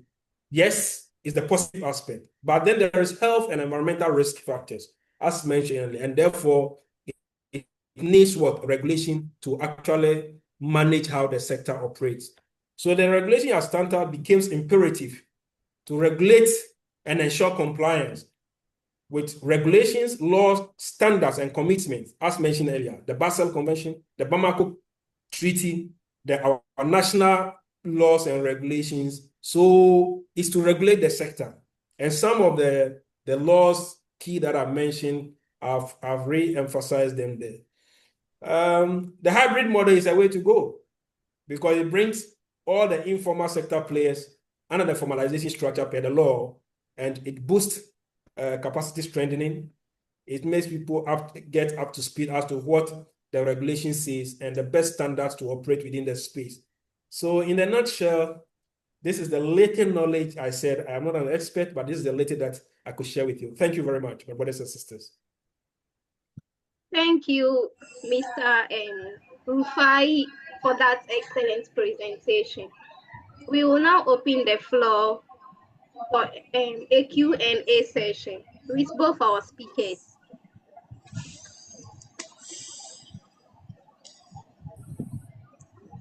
Great. I think I'll go first. Thank you very much, Mr. Hafiz, for this very insightful perspective being shared across. Indeed, the hybrid model is one of the suitable model we can all adopt to ensure that various waste are being sustainably managed within the country. So I think my question firstly would be based on, you made mention of the occupational hazard monitoring authority being not fully functional, I might say. And to be frank, we in person do not know whether we have such an institution or such an authority in place. So in your expert within this value chain, how do we ensure that we are basically aware of most of these organizations and then we are able to involve them in various operational activities that we have? I think that will be one of my first question. My second question, you've basically touched a bit on the hybrid model in regards to ensuring how the various private sectors and also the public sectors could basically work hand in hand, which is explicitly explained within the value within your explanation. But then I think as a local, like as a former recycler, as upcyclers, we do face certain challenges within these regulatory frameworks as it being installed in meeting all these requirements, such as the hazardous components, such as the various infrastructures that is basically needed to be established to firstly even operate as a recycling firm within the country. Are there any measures being taken in place within the government agency? So let me just send a caveat here. Mr. Hafiz is the regional director for EPA at Yendi. He's currently the designated director in Yendi, and he has basically been working with Environmental Protection Agency for the past 5 to 6 years now. So he's very vast in that sector. So it goes to you, Mr. Hafiz. Can you hear me? Yes, please. Yes, so let me issue a disclaimer. You say regional director, you are taking my boss position for him. My bad. I always prefer titlers. It is a substance that you give people that matters and not titles. And that is what my boss has taught me. So the regional director is Mr. Abu Idris. In fact, he's Dr. Abu Idris. And Yendi is under his jurisdiction. Okay. The office has just been established. So he found me worthy to lead a team. So I'm a team lead, not the director or the head, to go and establish the office. Tomorrow next, he may bring me back to the regional office for one reason or the other. So as it stands now, my operational office is at Yendi, but I'm not the head. I am just the team lead with other officers to get the place operational. I think that is well established, right? Now, straight to your question. I think there is a need to scale up engagement to bring everybody on board, to actually understand the nuances involved, i.e. the legislation and institutional framework and the best practices to actually grow this sector because it has huge prospect. So how do we scale up this engagement? And that is why the institution mandated for regulating this sector has been decentralized now. So environmental governance is being brought to the doorsteps of the people. So there will be more public engagement, community forum. And then one thing we've also found is that most of the operators in the e-waste second tier, the collection centers, are not well organized. Only few people are part of the association, Jester and then the Scrap Dealers Association. The rest are operating on their own. So getting them involved for trainings is a bit Herculean. Two, our staff strength, staff size was then a challenge, but now many have been recruited. So our staff strength have been augmented. And in partnership with GIZ, Factory Inspectorate Division, the municipal assemblies, is something that as part of our KPIs, we are going to champion so that at every district or sub-district level, sub-zones in the district, we'll have ambassadors who will train, and they will then become what? Trainers, TOTs, trainers of trainees in the respective sub-zones, so that the knowledge will trickle down. We want to use the snowball approach to actually catch everybody is in that space to see the prospect in this circular economy and how best we can do things environmentally friendly so that we don't endanger the environment quality and by extension our public health and lifespan. They say God gave us 70 years, but as Blacks, our genes can take us to 150 years. I grew to meet my grandfather after secondary school in 98, and that 140 something years. They even just gave him the age. What is happening now is because most of our foods are poisoned from some of these pollutants. So by accumulation, organ failure, our lifespan is cut short.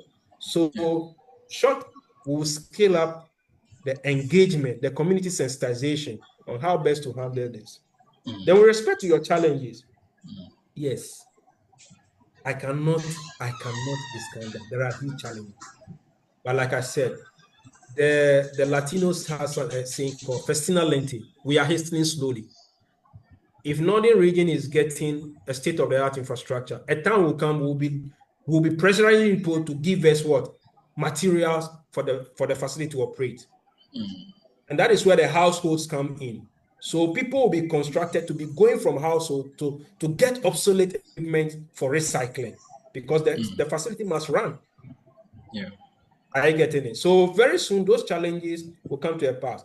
Two, with respect to documentation, I believe that the network platform for institutions must be established, i.e. EPA, the assemblies, the factories inspectorate divisions, the registrar generals. If we activate a platform for these heads, if you visit EPA that you want, this is what you want to do. On that common platform, we will share your business certificate to them. This person wants to do this. This is his capacity, maybe 30 tons per month. What else must he add? Then we forward it to them. So it's like a one-stop shop platform. So the individual is like, oh, go to this office and pay this statutory fee, collect your permit. They are conditioning you from time to time, regular monitoring. Then during the monitoring is not to find fault. The monitoring is supervision to find out where your weaknesses are and assist you to grow and grow the business.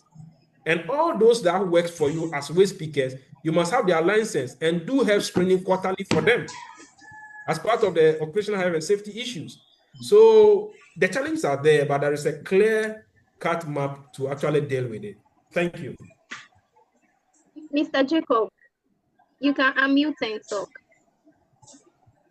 Yeah, thank you very much, Mr. Hafiz Rufai, for your presentation. I really appreciate all your presentations. Mine is not a question, but just a contribution, Okay. and probably to support your response to uh, Mr. Agaba's question with regards to the stakeholders and the regulators. I always feel so interested to this when it comes to policy and regulations, because I always say that Ghana is one of the countries that are good in formulating and promulgating policies and acts. But the issue of implementation is a challenge. Why is it a challenge? One is because we have a fragmented institutions with limited collaboration to ensure that policies that are formulated at the highest level or by other institutions are well circulated for proper implementation or enforcement. I'm speaking this from the aspect of being uh, an assembly worker and a regulator at the local level. I am an environmental health officer and a prosecutor for the assembly with regards to the bylaws. Now, when we talk of regulators, the assembly is one of the key regulators when it comes to the implementation or enforcement of regulations. But it comes to a time when, like, assembly doesn't have enough fund to maybe come out with laws and things, though we are supposed to come up with bylaws, which we have from my assembly. However, before we develop these bylaws, we try to capture all other national bylaws into the bylaw. Yeah. But the issue is this: when you do that and then there's any new bylaw, the assembly is not even well informed to understand maybe a law that has been repealed or reviewed. And if for that matter, they can also use it to even update and review the existing bylaw for proper regulation. So it becomes challenging when it comes to that, because I can see some of these laws that Mr. Rafael has mentioned, which are very relevant to us. But the issue is that we are not aware. Some of us are not aware of these laws in existence. And I knew there was a new, or there is a new EPA law that is currently passed. But the issue is that this kind of law, which we, the assembly, help the EPA to implement or enforce at the assembly level, is not even made known to us. Wow. It's not made to us. Wow. You see? I see. So, Okay. so that is where the challenge is. Mr. Rafa can attest to the fact that EPA doesn't have enough staff to work at the local level. And therefore, for that matter, it is very prudent that we have a collaboration between the assembly, which is the Environmental and Sanitation Unit, and the EPA to work together to enhance this enforcement. But if some laws are being repealed or reviewed, and then we that will help to regulate and enforce the law are not made aware, then you realize that the law is only centralized. And it makes it difficult to enforce. Yeah. So it is an issue Yeah. that we have to look at. And I think it's a wake-up call to Mr. Raphael, so that as he was saying that they want to train volunteers and they want, but I want to say that which kind of volunteer that have the power to enforce law aside environmental and sanitation units at the local level. Yeah. So it is very good that we identify these gaps and then see how best we can bridge it. Recently, we started some projects. I think developing guidelines for the management of e-waste, which I think Mr. Agabas, we met one at Modern City Yeah. with Yeah, I EPA was to, there. I was yes. there myself. Yeah. So good. Yeah. So the question is, how far is this regulation, and whether it is being concluded that they can even share with us, then we can incorporate it into our bylaw. That's great. You That's understand? great. Okay. That's great. So Jacob, it is something that we need to look at it, so Great. that Jacob, yeah. Mr. Jacob, let me Hafiz, address that quickly. Mr. Hafiz, before you address this, you Yeah. kindly just jot it down because of our time schedules. And Yeah. Mr. So Nasigri, you can just give out your comment or your feedback so that we can then yeah. close it up and bubble it. Yes, good Thank you very afternoon much, Mr. once Jacob. again. Yeah. Yeah. Mine is just a clarification in terms of the effluent discharge that Mr. Rafai said. Okay. He spoke about using these jerry cans, then you fill it with charcoal and add up with a foam of cushion. My concern is we are going to prevent the discharge of the chemicals that are involved in terms of this effluent.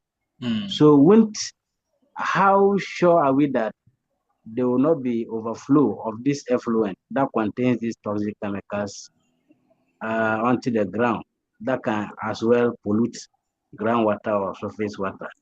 Okay. That is just my concern. All right. Yeah. Thank you very much, Mr. Nasigiri. So, Mr. Hafiz, you can basically answer Deal all. with them. Okay.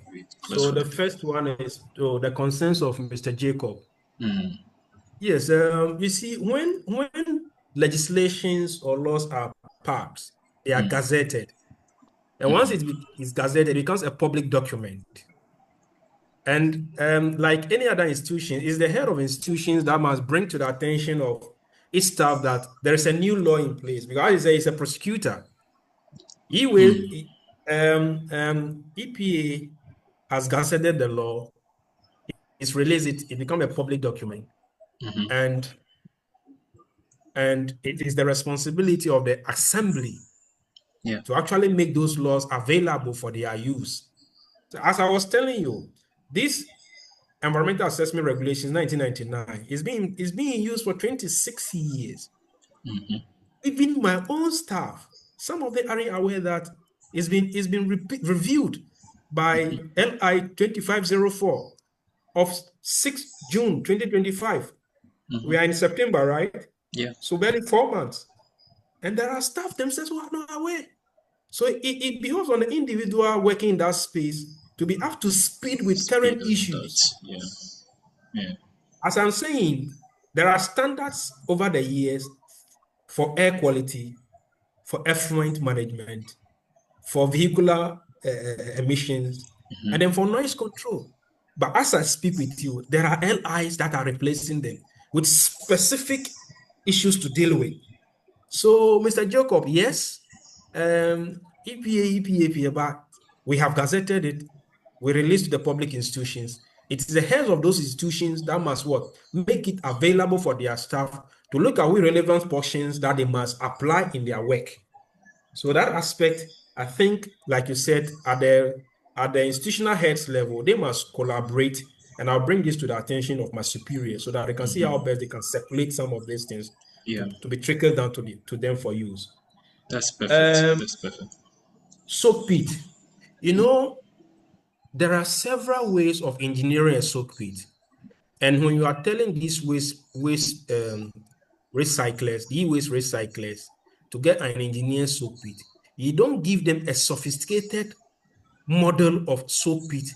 That will become a demotivating factor for them not constructing it at all. Most of our houses, even the wastewater from our washrooms, the urinals, we leave it to the open. Are we saying that the soaps that we bath with, the gels that we bath with, don't contain pollutants that emit into the grounds? They do, but to make it simple for them. And recently, I was a rep from EPA to join an NGO responsible for spearheading the U.S. Presidential Malaria Initiative. where they do indoor residual spraying. And some of the chemicals they use are toxics.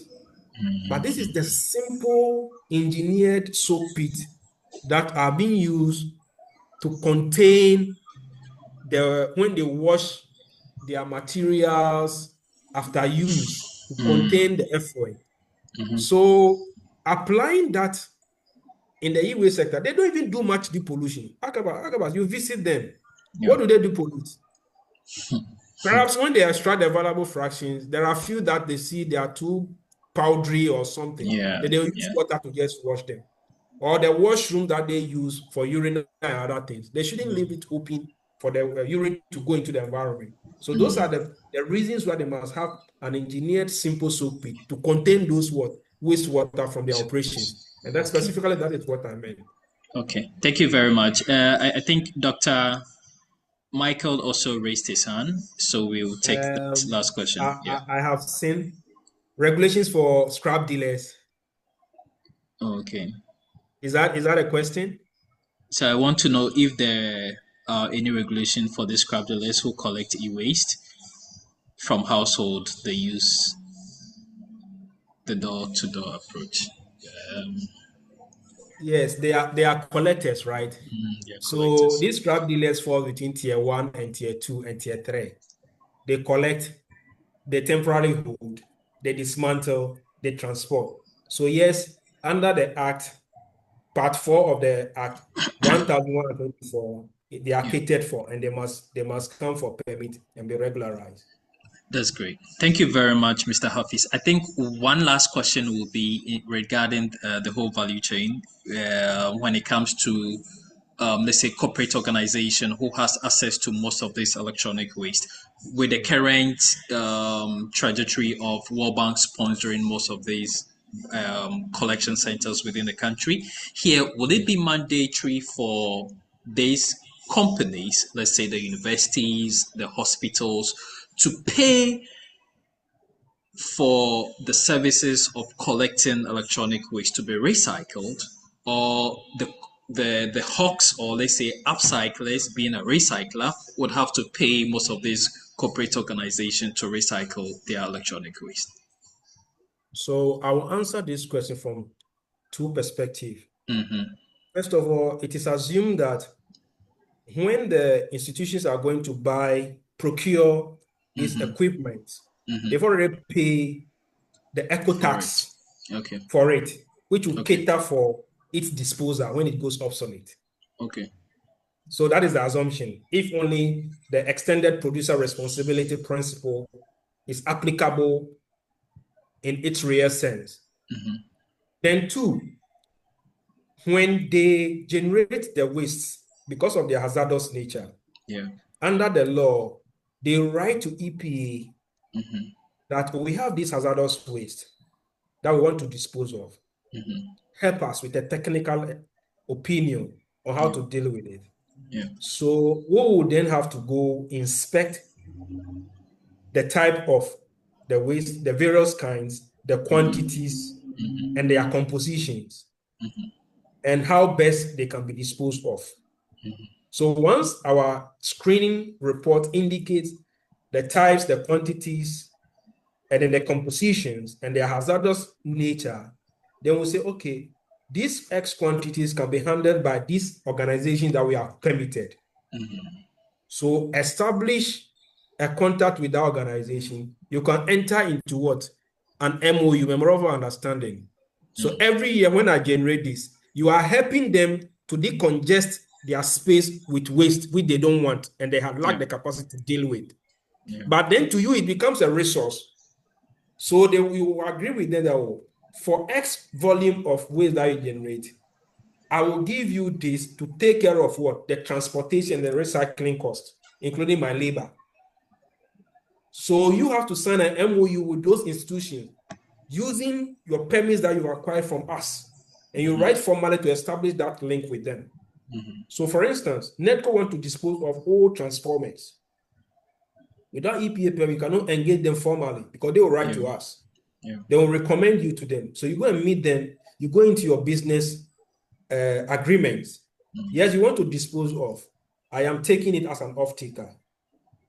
But the cost of transportation and final disposal will cost me this. So if you're selling it as, let's say, 50,000, can I give it at 10,000 so that my operational cost will take care of for the difference? Because I am employing people and will pay them for carrying this. So it depends on how the negotiation goes with them. Is that okay? So that is the other perspective of it. So that is the responsibility on them, the institutions. Yeah. Thank you very much, Mr. Hafiz. I think this is very insightful, and to be frank, if not because of time, would have basically dealt much more deeper on this regard. So I think that's very it. We would basically share this meeting, the recordings, and as well as the slides to all participants on this call, and then we look forward in basically having you all tomorrow. That will be our last section. Thank you very much, Mr. Hafiz, and I'll leave these to Zakia for the closing remarks. Thank you all for your contributions. That concludes day 2 of this 3-day crash course. Thank you to all our speakers and participants. We look forward to seeing you tomorrow at 11. All right. Thank you very much. Have a nice day.